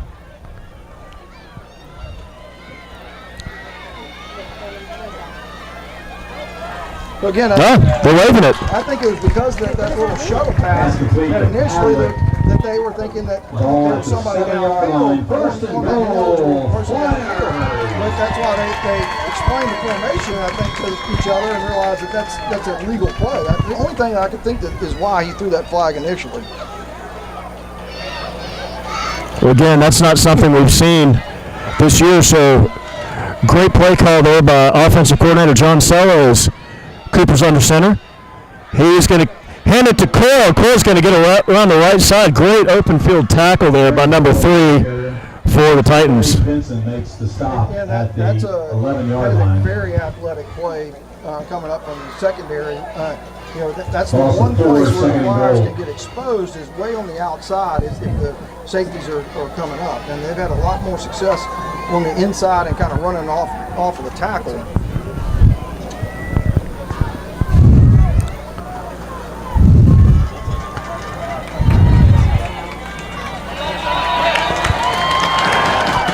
And the Flyers are going to draw the Titans off sides with the hard count, and that's going to move the ball up 5 yards.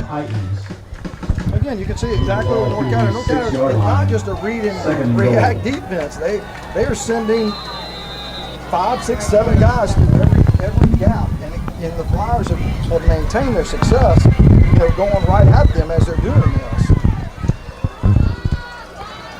DeFato's going to keep it. He's looking. He's throwing. He's going to hit, looks like Pavlik for a short gain. That's going to get down to about the 1. What an exceptional play by Cooper DeFata and Robert Pavlik right there. Cooper had a defensive player in his face to throw that ball, and Robert knew he was going to take a shot and held on to that.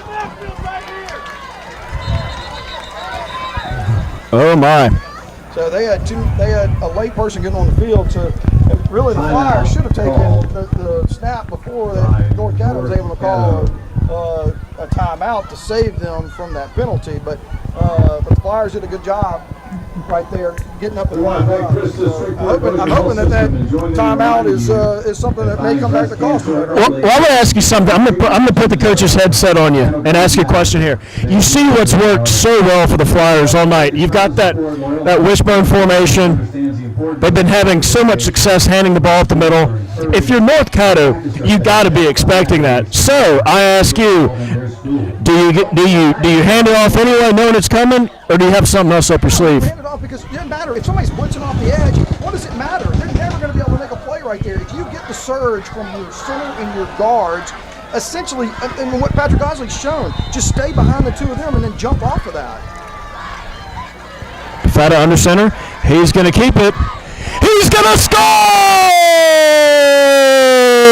Cooper DeFata for the Flyer touchdown, and for the first time tonight, the Flyers take the lead. What a gutsy group of kids right there. That is, what they did right there to just kind of pound that football, and then you got to take a chance. They had that quick little out, if you will, in the flats to Robert. Robert makes an exceptional catch, knowing he's going to take a shot, and I think Robert's got it looks like he's got a little stinger or something coming off to the sideline, but and then to come back and again, everybody's running up the gap. You ask the perfect question at the right time. What do you do? What do you do? What do you do? You keep pushing right at them. I mean, and we've talked about it, and they don't get enough credit. The offensive line, it deserves the game ball if the Flyers come out and win this game, because for them to create holes, to create opportunities for the running backs, when everybody is blitzing in every gap, is really impressive. And I give Coach Green, Coach Sella a lot of credit for trying to attack them the way that they've been attacking. Lee Red on for the extra point. So Evan Learett on for the PAT.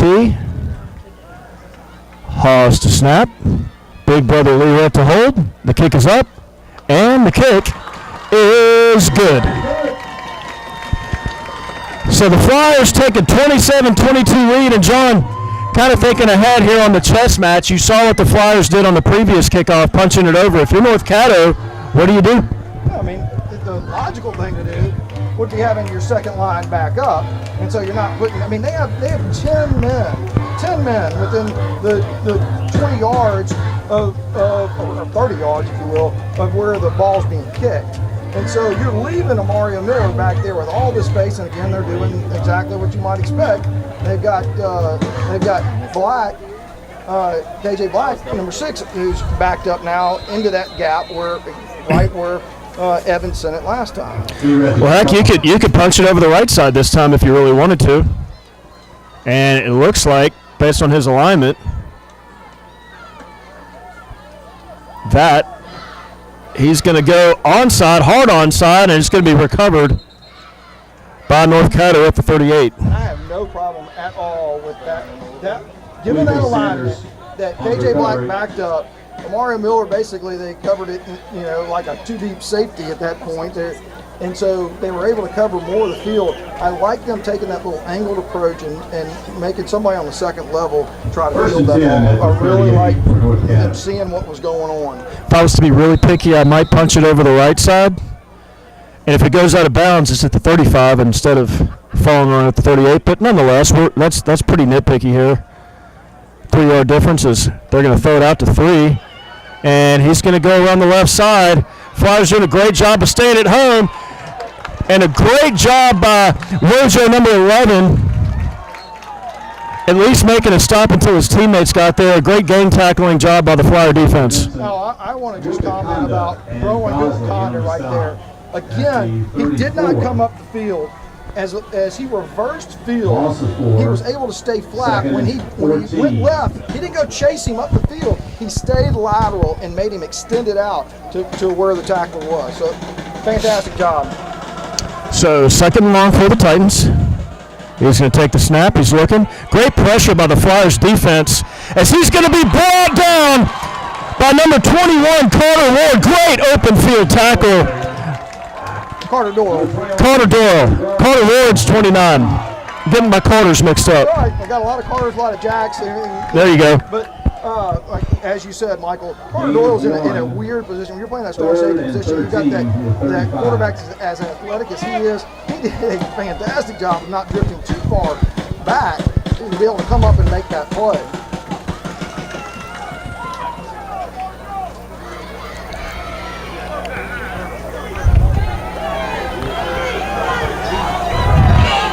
So third and long, takes a snap, he's looking, he's going to throw it deep, and it's going to be caught for the first down.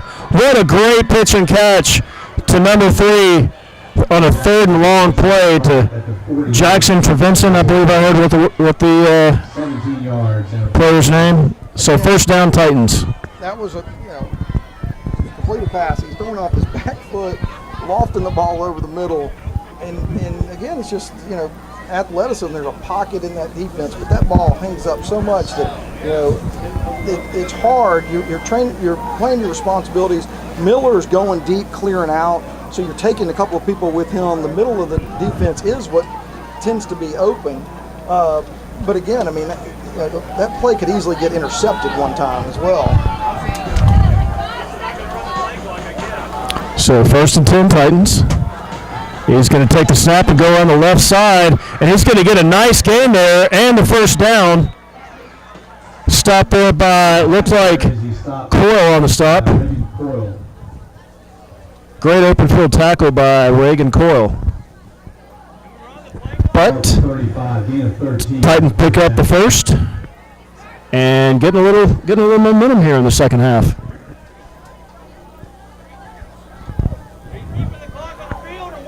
I have to say, Flyers D so far tonight's played pretty well, all things considered. I mean, they've got some good athletes over there, but they've certainly held their own. As Six is going to take it around the right side this time, and Cole pushes him out of bounds again, and he's going to pick up the first down. Yeah, right there, again, you got to be careful. That time the corner came up and was able to get on the block and was not able to extend it out. You got to stay flat right there so that you can get off of that block as he goes to the outside.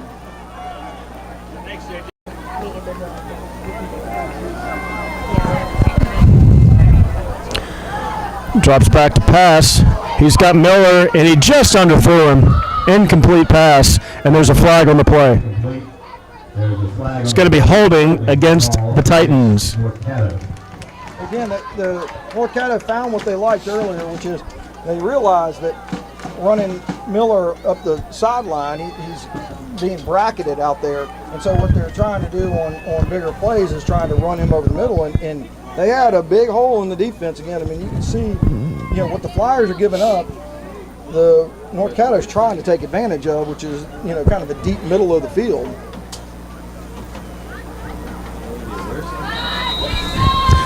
So with the holding penalty, that'll back it up to the 39-yard line.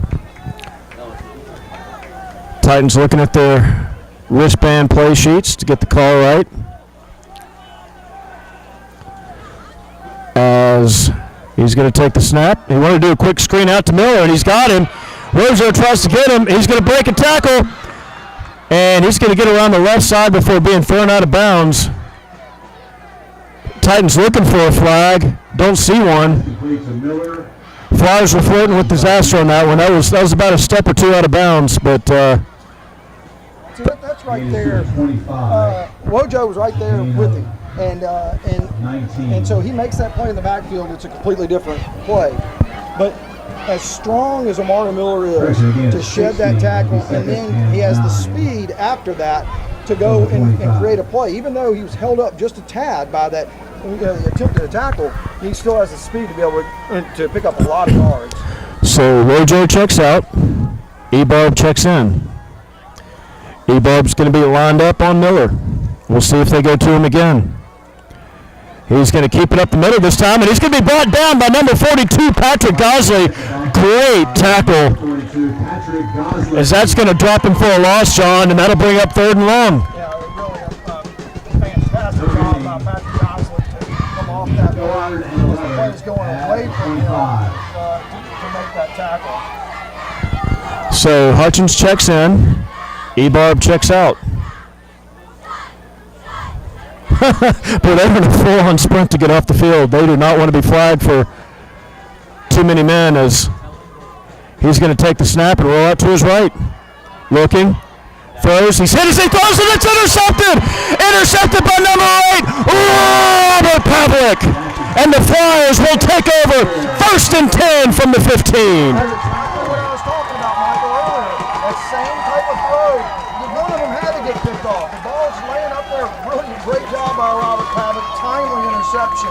But I'm glad to see that the Flyers are seeing that they're coming back to that same pass pattern. It's not the exact same play, but they're looking into the same areas down the field. And so I love the fact that Robert was alert to see that.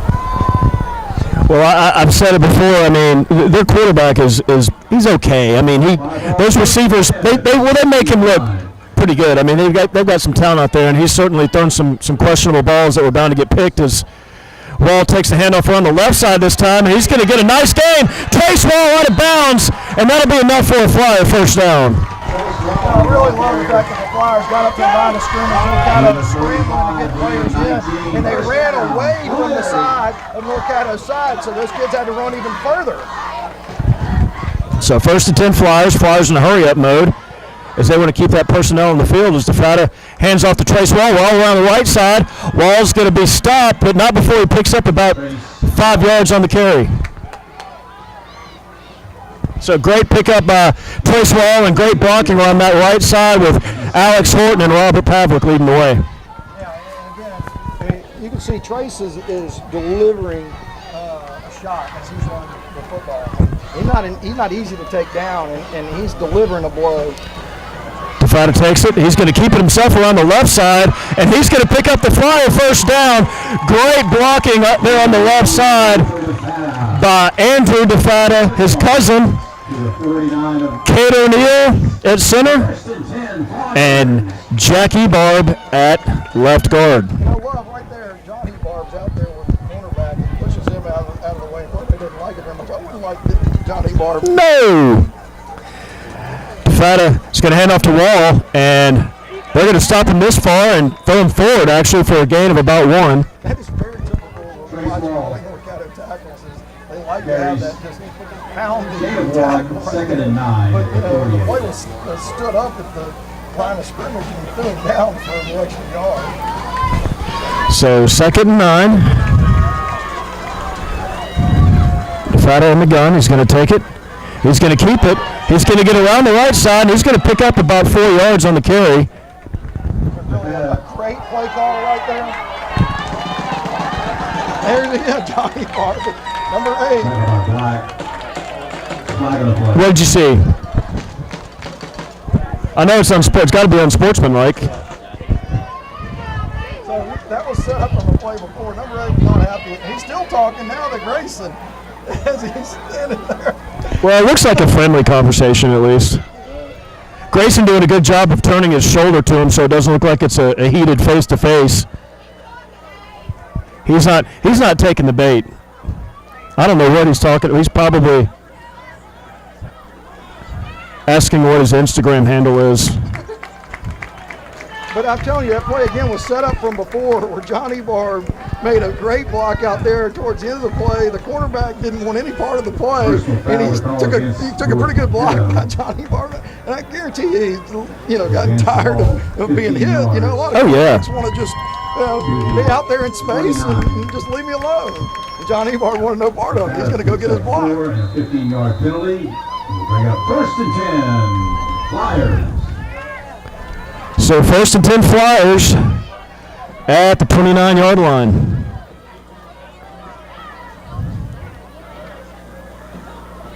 I mean, I'm telling you, man, we've got some depth as far as physical players here in the backfield. You know, it's not. We talk a lot about Trace, we talk a lot about John, but you know, Patrick's done a great job. Reagan's done a great job. Cooper DeFatta, of course, when he calls his number and keeps it, has done a great job. So Coach Sella has got a couple of words he'd like to say with the referee. He's not loving it.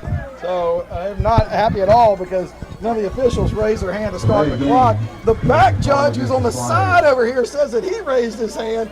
The head official should be the one that's now he's raising his hand. So I think that the coach's dad had every right to be upset about that call. For Flyers. If I were Flyers, I wouldn't even run a play right here. You got.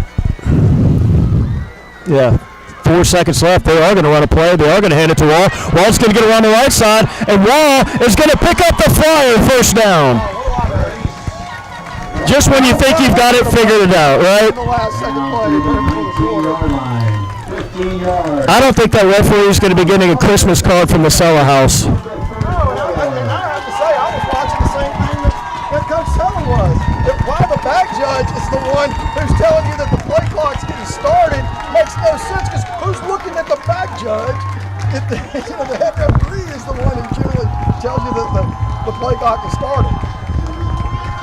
So on to the 4th quarter.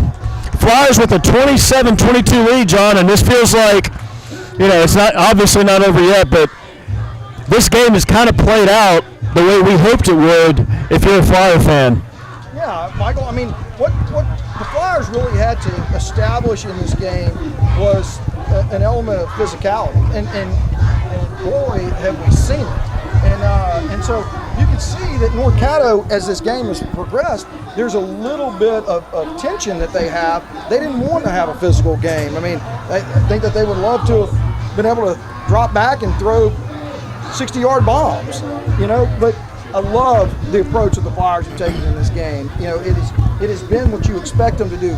Play it, grind it out, put a man on a man, and let's play football. So start of the 4th quarter. Robert Pavlik checking in late as DeFatta takes a snap. He's going to hand off to Wall. Wall up the left side. Wall's going to get a nice gain, and he's going to get about 9 on the carry. And, John, again all night, this is exactly what you want to see the Flyers doing, is putting themselves in these non-passing situations and second and third down as they want to snap the ball as these guys are subbing. My goodness. And now we're going to get a flag because we had coaches on the field. So now we got an interesting situation. They called a timeout. So there wasn't a play. But that's one thing, we talked about. The Flyers offensively have to be a little more alert on those kind of situations and just snap the ball and get a free play. We've seen North Caddo get in so many substitution situations, and the Flyers have to take advantage of that when they can. Yeah, I don't know what. Maybe it was that there were two coaches that were actually 5 yards on the field, or that there was more. I mean, I don't know what discretion coaches have for, coming out of the field a little bit. Obviously, generally not supposed to be out there, but you see it. I was told at one point when I would get out there, you really can't go to the numbers. That's. I don't think someone got to the numbers. I don't either. Short of that, for sure. I guess maybe they pulled the flag. Maybe they picked it up because there was a timeout and there wasn't a play. So here we go again. That's something. Yeah.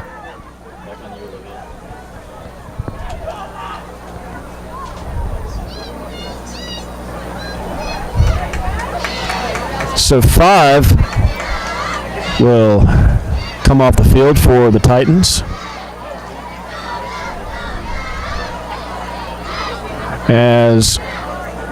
Somebody's got to check in. They only had 10 men with him coming out. They need to snap the ball again when they can.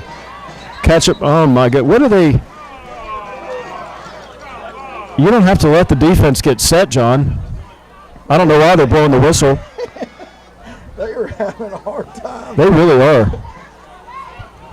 A cluster thing, if you will. Now he's maybe the referee said he didn't start the play clock at that time. It's really kind of shocking because right there he made an emphatic move that he's starting the play clock. Not their best night as Wall takes a handoff out the middle, and he's going to pick up the first down for the Flyers. Great second effort. Stop by Darren Evans at the 5-yard line. Again, what can you say about Trace Wall? That is hard running in there. And he is dragging people those extra 2 or 3 yards. Really, really strong run inside. And I know he's hated to miss the time that he has, but it's really kind of boiled down to tonight. This is his kind of game, as Cooper's going to keep it around the left side, and he's going to pick up a yard or two, and that'll bring up. Yeah, go ahead. Michael Evans, very effective right there. You can see they keyed Trace right there. Trace been running, and Cooper did the right thing, coming right off of Trace, and able to go right up in straight ahead. That's exactly what you want to see the Flyers do. So 2nd and goal for the Flyers. 2 receivers, and Flyers are going to catch him offsides again. I tell you, John, we've been watching Flyer football a long time, and I don't want to jinx it, but we've been pretty fortunate on the penalty side tonight. Very clean game by the Flyers. No, and it's the same thing. They're running people off the edges, and so again, I would imagine the Flyers are going to be trying to push straight ahead again. He's going to hand it to Wall at the right side, and he scores! Trace Wall for the Flyer touchdown as the Flyers tack on their lead, 33-22. Extra point to follow. Yeah, what can you say about Alex Horton and Andrew DeFatta on that side right there to create that hole? A beautiful job. Lee Rett for the extra point. So Hawes to snap, Lee Rett to hold, and Brother to kick it. It's going to be blocked, but we'll see if he started. Yeah. About 4 or 5 seconds. I mean, you can block it if you just leave before the snap. One thing I saw on film, John, they have had a tendency to jump the A gap sometimes, and as a coach, you kind of want to make the referees be alert to that. Haven't seen it tonight, but yeah, Doesn't mean they're willing to try anything at this point. That's obvious. Again, I mean, you can see that as they get more and more frustrated, they're willing to take more and more chances. Yep. So again, Hawes with the snap. Big brother to hold. Evan makes it. And it's good. Great kick by Lirette as the Flyers take a 34-22 lead with 10:31 left in the ballgame.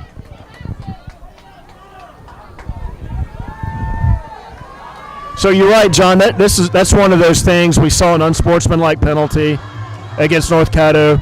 We see him moving early. You just hope that this game stays clean and that emotions don't get the best of them. No, but I mean, one of the things that you're watching happen is kids are expected a game to go a certain way, but you're getting blocked. You're having plays go against you, and first downs are being picked up, and that's tiring you out. You want to get back on the sideline, let the offense. It's a lot more fun to play offense. If you can kick it over 6, that might be a way to go. Is they're going to sky kick it. Great execution is Nine's going to get stopped. Oh, he's evades one tackle, and he's going to get taken out of bounds just inside the 45-yard line. Not sure if that's exactly where he wanted it to go, but nonetheless, when you keep it away from your best player, that's a great job. As he's still down, yes. Not what you want to see. And he is, I don't know if it's a cramp, as Chris Campbell, Loyola's trainer, is going to take a look at him.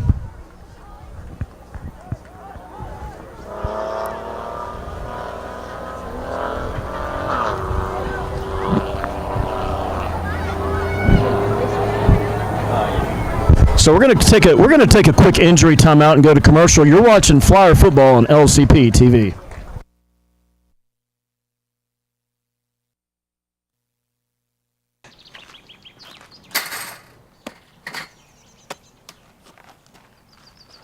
I'm the greatest hitter in the world!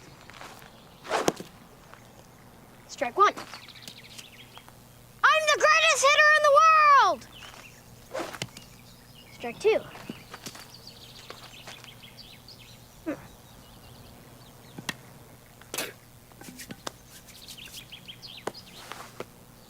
I'm the greatest hitter in the world!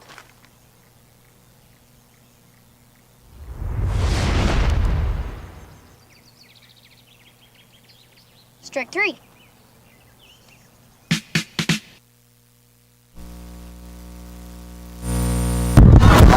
Back here at Mesmer Stadium, 1st and 10 Titans. He's going to take it. He's looking up top, and he stepped out of bounds. I don't know if they're going to. He went out of bounds. They're not going to. It wouldn't have counted anyway. Great job by the Flyers secondary as he was covered by, looks like Hutchins and Wall. Yeah, I don't like the overrated calls by the student section. Mario Miller is a good player. He's being double teamed, and they did a very good job right there. And that's the reason why you bracket a receiver.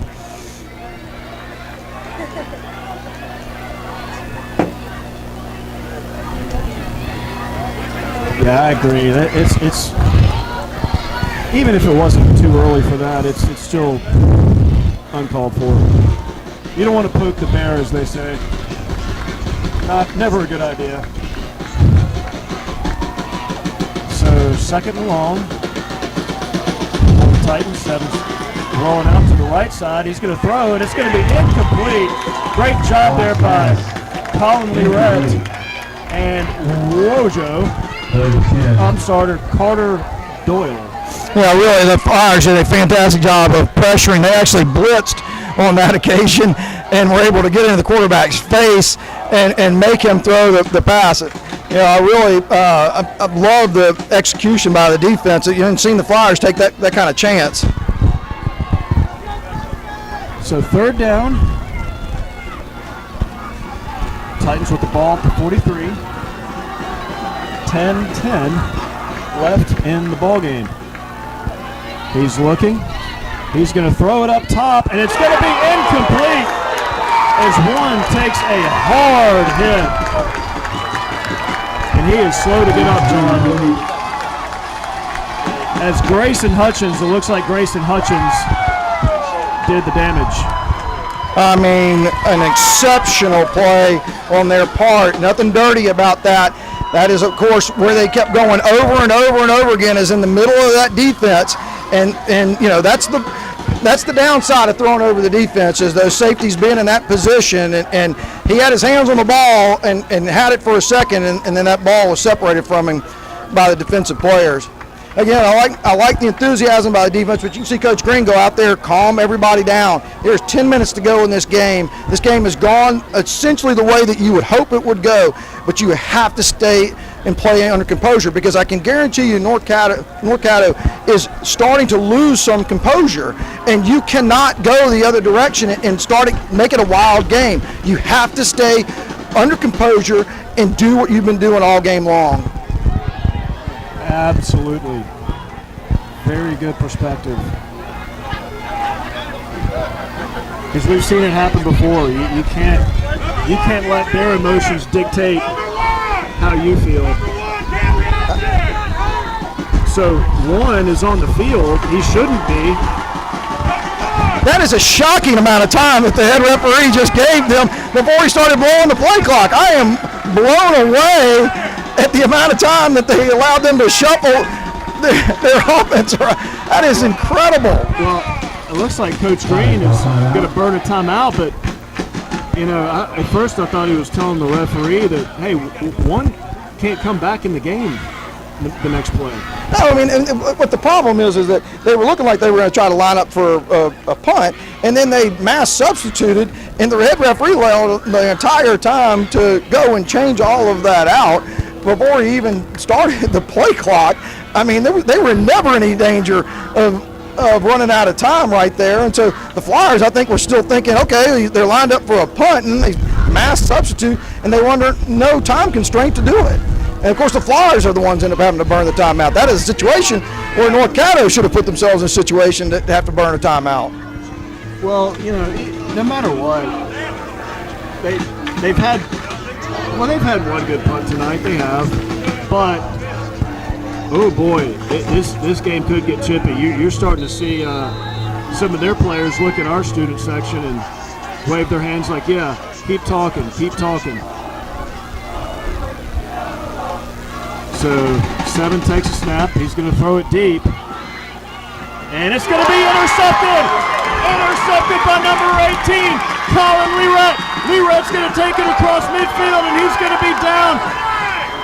Oh, throwing a helmet, too. We have there's a flag. Oh, my gosh, they're going to throw a flag over on our side, and the North Caddo player just slung his helmet.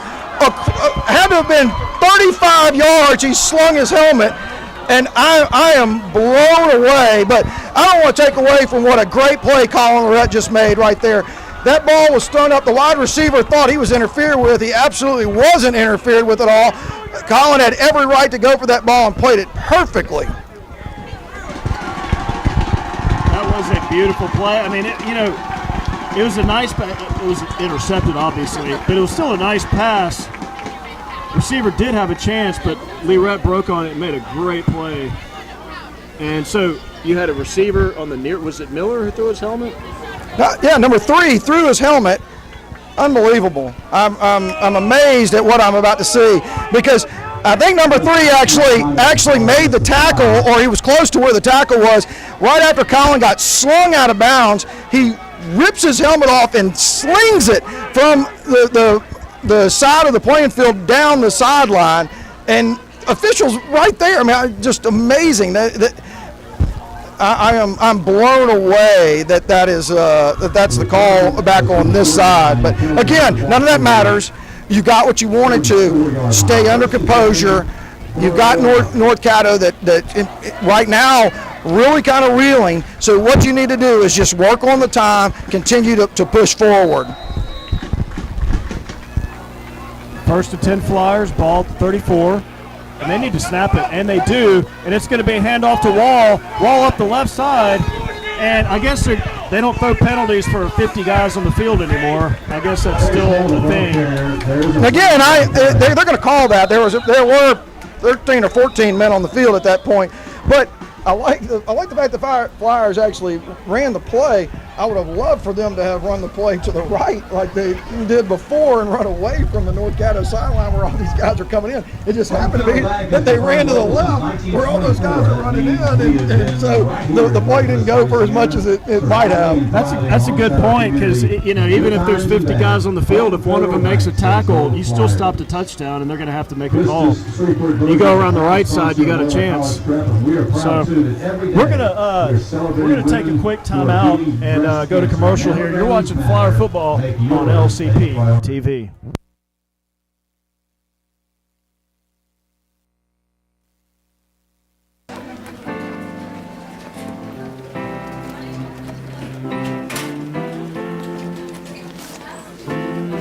Bro, you all right, man? Yeah. Let me help you out. Lean on me when you're not strong, and I'll See you around? Yeah. Character. Pass it on. A message from the Foundation for a Better Life.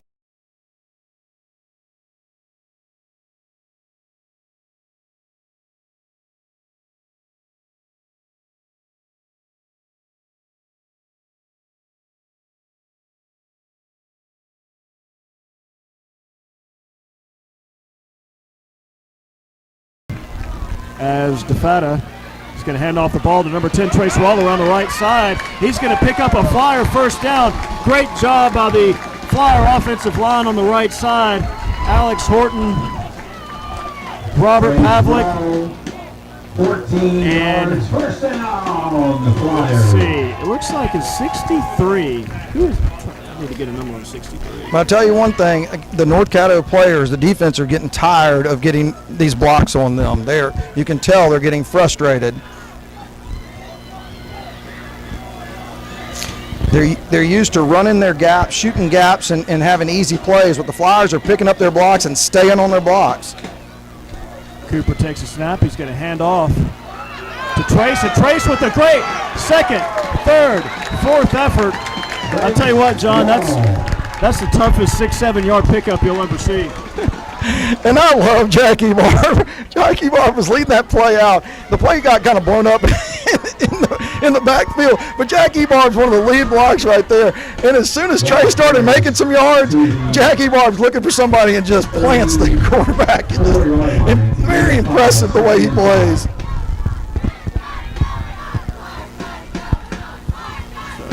Second and about 5.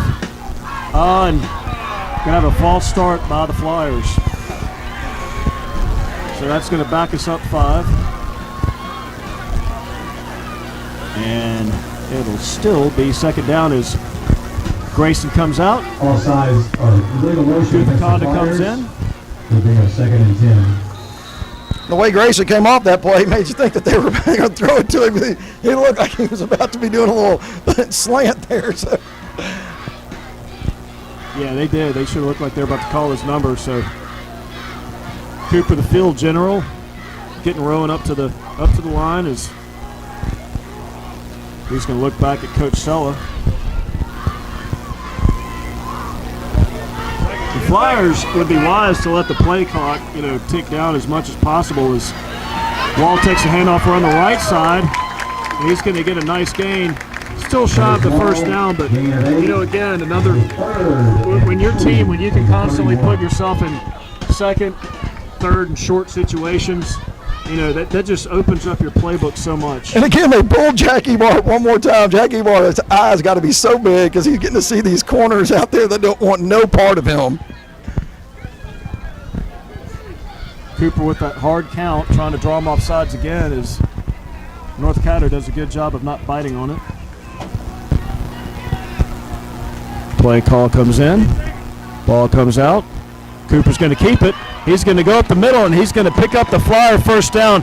Great job by Caddo Neal. And, oh, my goodness, somebody give Jackie Barb an Oscar. That was the greatest acting job I've ever seen. It wasn't so much acting. It is what Jack Ebar has been doing. He's getting on his blocks, and those people are getting very frustrated that he's getting on his blocks. And so every chance they can to try to give him a little shove, they're going to do it. Really, it goes to the effort that he's putting out to get out on his blocks. I mean, a lot of times, somebody gets out there, they don't see anything, they kind of stop. Not him. He's looking for someone. He is going to block somebody. I think I got my e-books mixed up. I think I said Jack instead of John. So John, if you watch this later, just rewind it back and pretend I said John. That was a good job, man. So they have stopped the clock. 7:04 left in the game as Cooper's looking over to Coach Sella and Coach Lewis for the signal. And now they're going to start it back up.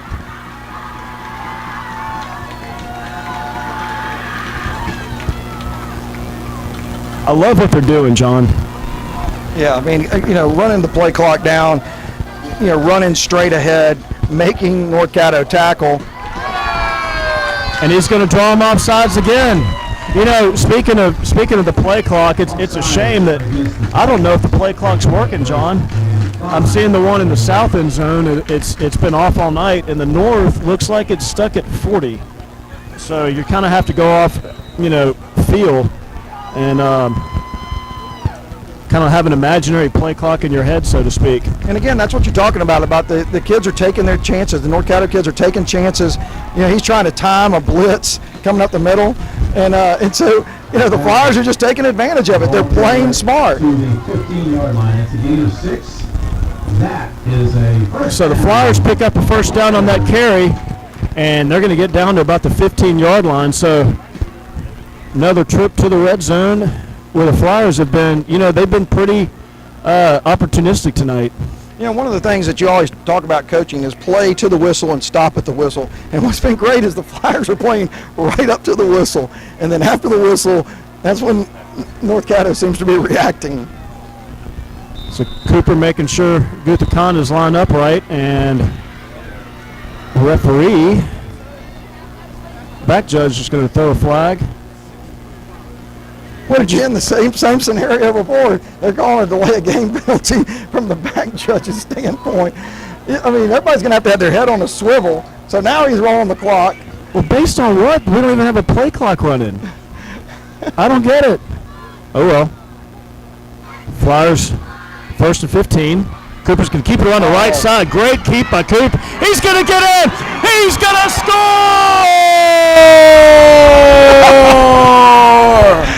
Cooper DeFetta. And what's great about that play is number 12 comes in and hits Cooper 5 yards into the end zone. You might want to call a penalty on that deep into the end zone. They didn't. And he's talking trash about the fact that he hit Cooper as he's going in, and Cooper just stands up and walks away. It's just again, it's one of those things where you say, look at the scoreboard. It's not we're not here to fight. We're here to play a football game. Well, the students are chanting scoreboard and letting them know about it. As the snap to Leret's back, and Evan Leret puts it through. So Flyers kind of running away with this one, John, here in the second half, as Flyers take a 41-22 lead with 5:39 left in the ballgame. I cannot tell you how impressed I am, not only with the Flyers consistently just kind of running it down North Caddo's middle of their defense and getting the hard, tough yards, but softening them up. You could see on that last play, a kid, it looked like it was maybe Black, had a chance to actually tackle Cooper at about the maybe 7 or 8 yard line, and he made no attempt. He just basically just kind of pushed him and didn't even try to wrap him up. And so there's an element of the fact that you've been pounded on and pounded on and pounded on. It wears on you. So North Caddo kind of shuffling around. You might could punch it over that left side, but they're going to hard squib it and kick it out of bounds. And oh my goodness, 19 just blindsided Evan. Evan gets up, does a great job of not taking the bait. But like we've been talking about, John, we're starting to see the frustration come out there on the North Caddo side. Yeah, I mean, and this is where referees better start taking over, because you got kids that are walking into huddles. You got kids that there's no reason for the North Caddo kids to be on that side of the field right now. And so the officials better get control of this, because right now there are a lot of hot tempers on North Caddo's side.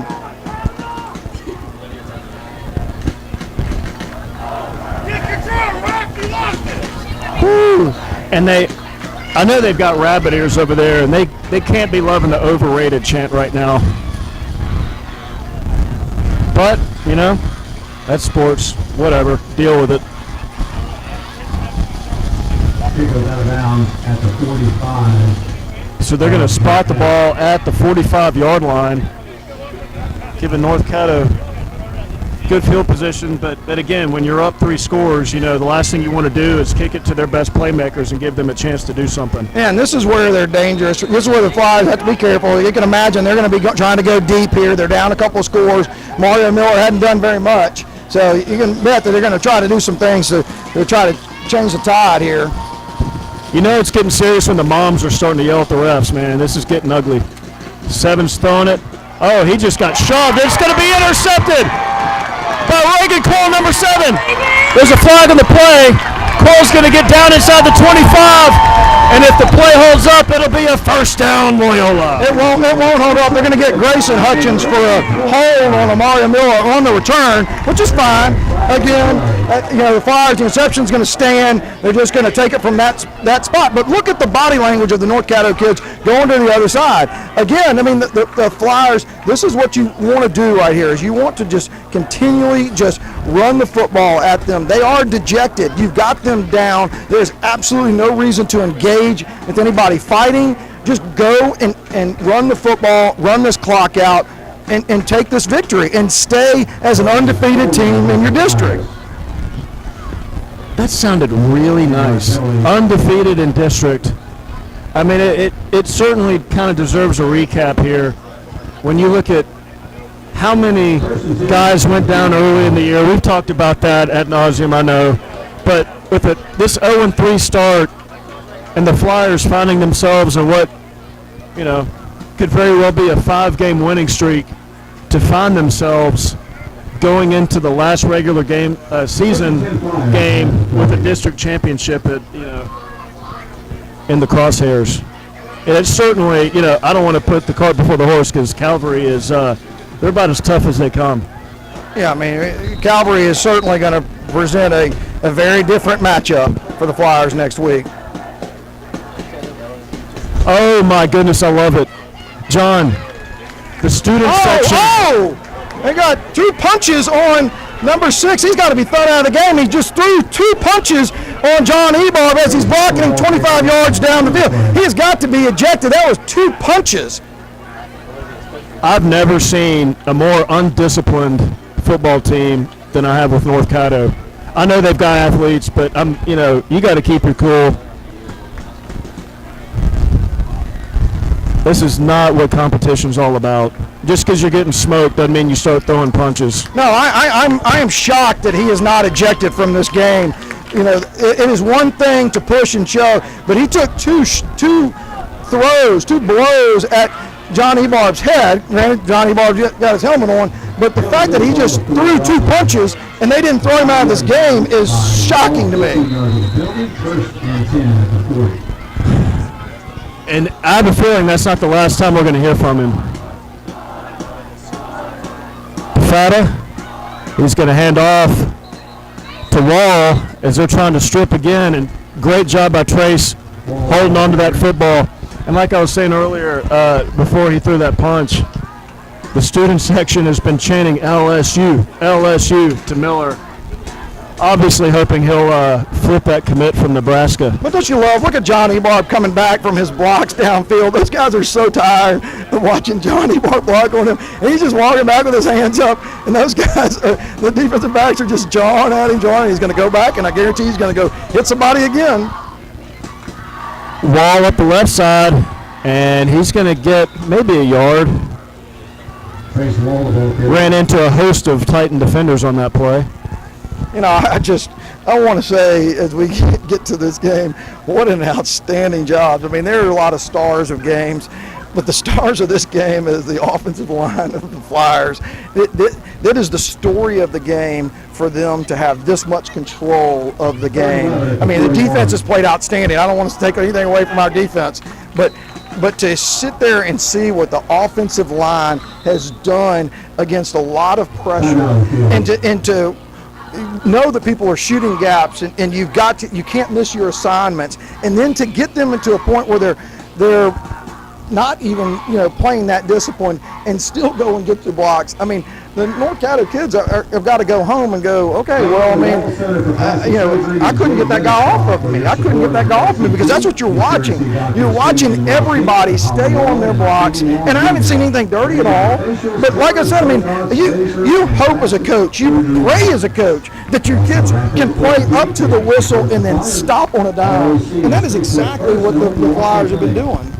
Well, I can tell you right now, Coach Green has got those guys on the sideline, all huddled up, every single guy who's not on the field, and I guarantee you, I know exactly what he's telling them. We're going to go through this line at the end of the game. We're going to shake their hands. You're going to keep your helmets on, and you're not going to say anything other than good game. And the thing is, with the way North Caddo's been playing, it would be understandable if Green just went out and shook hands with the head coach and said, I'm sending my guys in. But go ahead. And you're exactly right. That's exactly what Mike Green just told them. We did our job, and that's what we came here to do. Cooper throws. It's going to be almost, well, it was almost intercepted and almost complete to Pavlik, but incomplete, and that'll stop the clock and bring it to 4th and 11. Yeah, I mean, right there, I wouldn't have minded another little running play with 3 minutes and 40 seconds going there, just to give, North Caddo defensive players one more thing to kind of think about it, even if you had to punt the football. But, the Flyers have done everything you've asked them to do up to this point. Again, they still got to finish this thing out.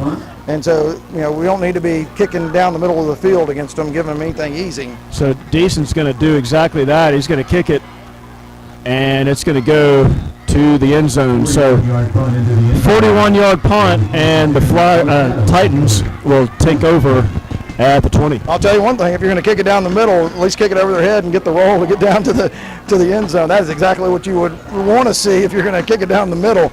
I was a little bit leery about them doing that, but you can see, I mean, look at the mannerisms of some of the North Caddo football players as they walk on. They're talking to each other. You could see they're asking each other, why did you do this? Why did you do that? And that's when your team's, questioning each other in a situation where you're down. But again, I would say the same thing I said about earlier. Here you have Mario Miller. You got 3.5 minutes to go. He's been relatively quiet. I can't imagine that they're not going to take some chances. The last time I said that, they ran that deep into him. They tried to throw it over the middle, and were able to get an interception. I sure would love to know what those North Caddo cheerleaders are chanting back toward our direction. I can't imagine what they'd have to say. Now, I'm not a big fan of kind of chastising other players, and that's not really people say that kind of stuff all the time, but Mario Miller is a heck of a player, and for sure, absolutely, he is what he is, and the fact that the Flyers defense played him, it has nothing to do with him being overrated. It had to do with an incredible defensive game plan that the Flyers played. I mean, Mike Green, is going to be incredibly happy that everything that he kind of wanted out of his defense, he really got, and he knows how dangerous this team is. You see how animated he is down there, man? I mean, I love it. Even to the very last play. Six is going to take it around the right side, and he's going to be brought down by a host of Flyer defenders, but he will pick up the first down with 3:18 left in the ball game. Now that's really nice right there. The Flyers really played their 3 defensive linemen out really wide that time, inviting North Caddo to kind of take the easy handoff right there. Now you got to be careful because Block can take it all the way. I mean, we know that, and so you really do want to be very mindful of that. See how far out they have Nicholas Haynes. But that's the reason why they have him out that far, is they want to try to get angles on him. As Nine's going to keep it, he's going to do a juke move, and he's going to pick up a couple of extra yards before he's brought down out of bounds by Deason and Guthakonda. But you can see why the Flyers are splitting them out so much. Right there, Nick Haynes had the right idea. He went too far inside and allowed the quarterback to get outside of him. But if he had stayed outside of him, he'd been able to either make the play or force him inside. But again, the Flyers made that play stretch out, made him run, and even though he got a first down, they wasted a lot of time.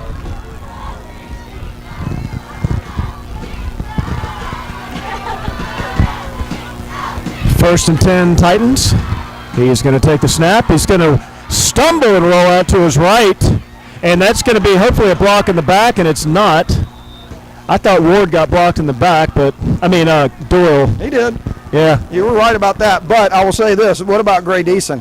Gray Deason had to go essentially from the middle of the field all the way to the sideline to make that play because, he did get the block on Carter Doyle. Even though it looked like he caught him in the back, the referees did not call it. And so that has to be Gray's play to actually make out there, and he did a fantastic job of getting out there. Well, all things considered, the Titans aren't exactly in hurry-up mode here as clock continues to tick away with 2 minutes left in the game. Flyers with the commanding 41-22 lead as Black's going to keep it around the left side, and he's going to be brought down by Hutchins and Guthakonda. Great job there by not letting them get outside of them and keeping them. Great job on the outside contain. Absolutely, the outside contain. Look at what Grayson Hutchins did right there and what Rowan Guthakonda did. He had to stop on a dime. There was no way he was trying to get outside, and then he saw that Grayson was right there, and so he had to stop, and they were able to just pile it up. So, 3rd and 9. Ball at the 44. Titans continue to not be in hurry-up offense as Nine's going to take the snap. And he's going to stumble. He's going to get back on his feet. And he's going to get into Flyer territory with a great open field tackle by Guthakonda again, but we've been calling his name all night, John. Guthakonda has had a fantastic night for the Flyers. Well, not only that, but I'll give that defensive front alignment. They almost had him corralled because they took such wonderful angles. They got him out wide. They got exactly what the defense wanted. You have them spread out wide, they get a lot of momentum coming up the field, and they almost squeezed it down on him. I guarantee you Patrick Gosley and Nick Haynes are having a fun time being able to split out that far. So clock continues to tick down, 40 seconds left in the game, and Titans are going old school here. It looks like they're bringing in the play call. Well, there's just mass confusion on that side of the field as looks like they're going to have a delay of game. Again, mass confusion. Mario Miller's walking off the field. He's walking off the field and taking his helmet off. So he doesn't want to finish this game out. Well, certainly a talented young man. He's got a bright future ahead, but, you can't be doing that. When scouts watch, they don't just watch game film. They watch everything. They watch stuff just like that. How do you react to adversity? No, I don't want to take anything away from him. I've seen him on film. He is an incredible athlete. The Flyers, this is really a credit to the Flyer defense, and he is a heck of a player. So there's absolutely nothing but positive things I can say about that young man.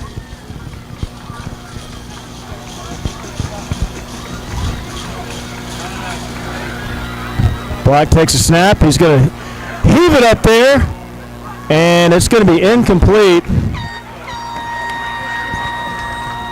They're going to stop the clock with 2 seconds left in the game, and all but a formality at this point.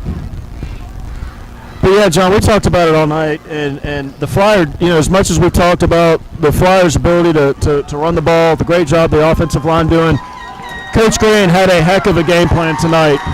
As the Flyers, they're gonna tick off the last 2 seconds, and what can you say? Great Great job offense, great job defense, great job special teams. This was a true team win. But to look at what the Flyers are doing, exactly what Mike Green said. Line up quickly. There's no over-celebration. You expected to do this.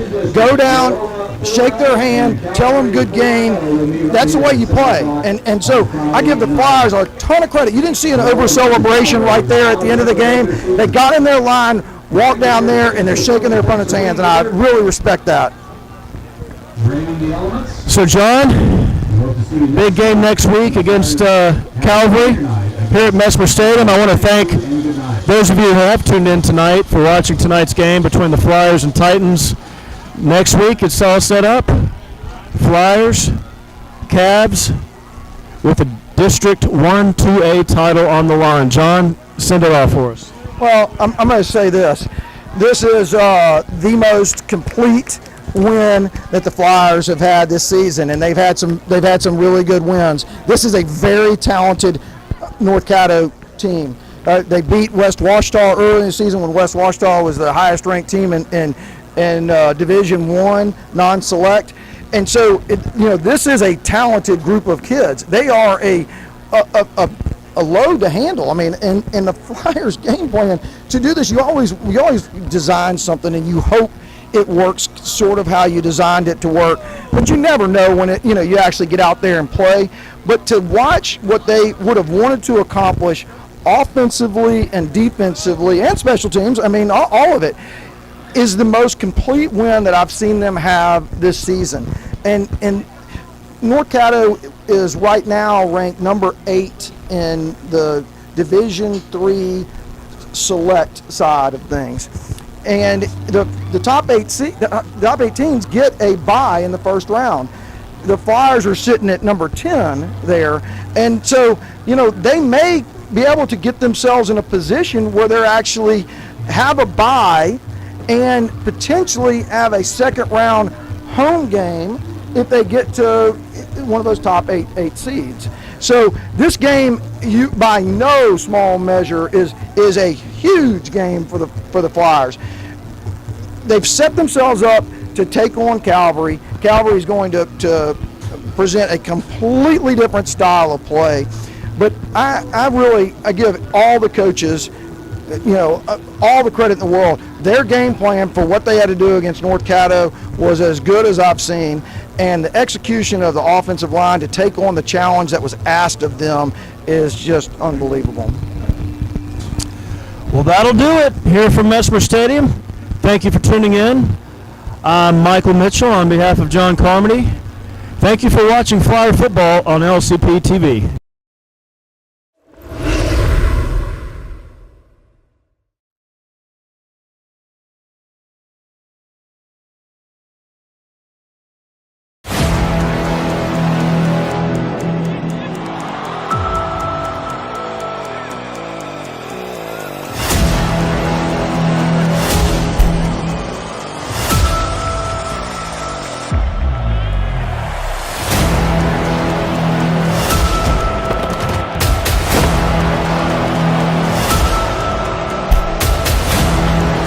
Look at that dude!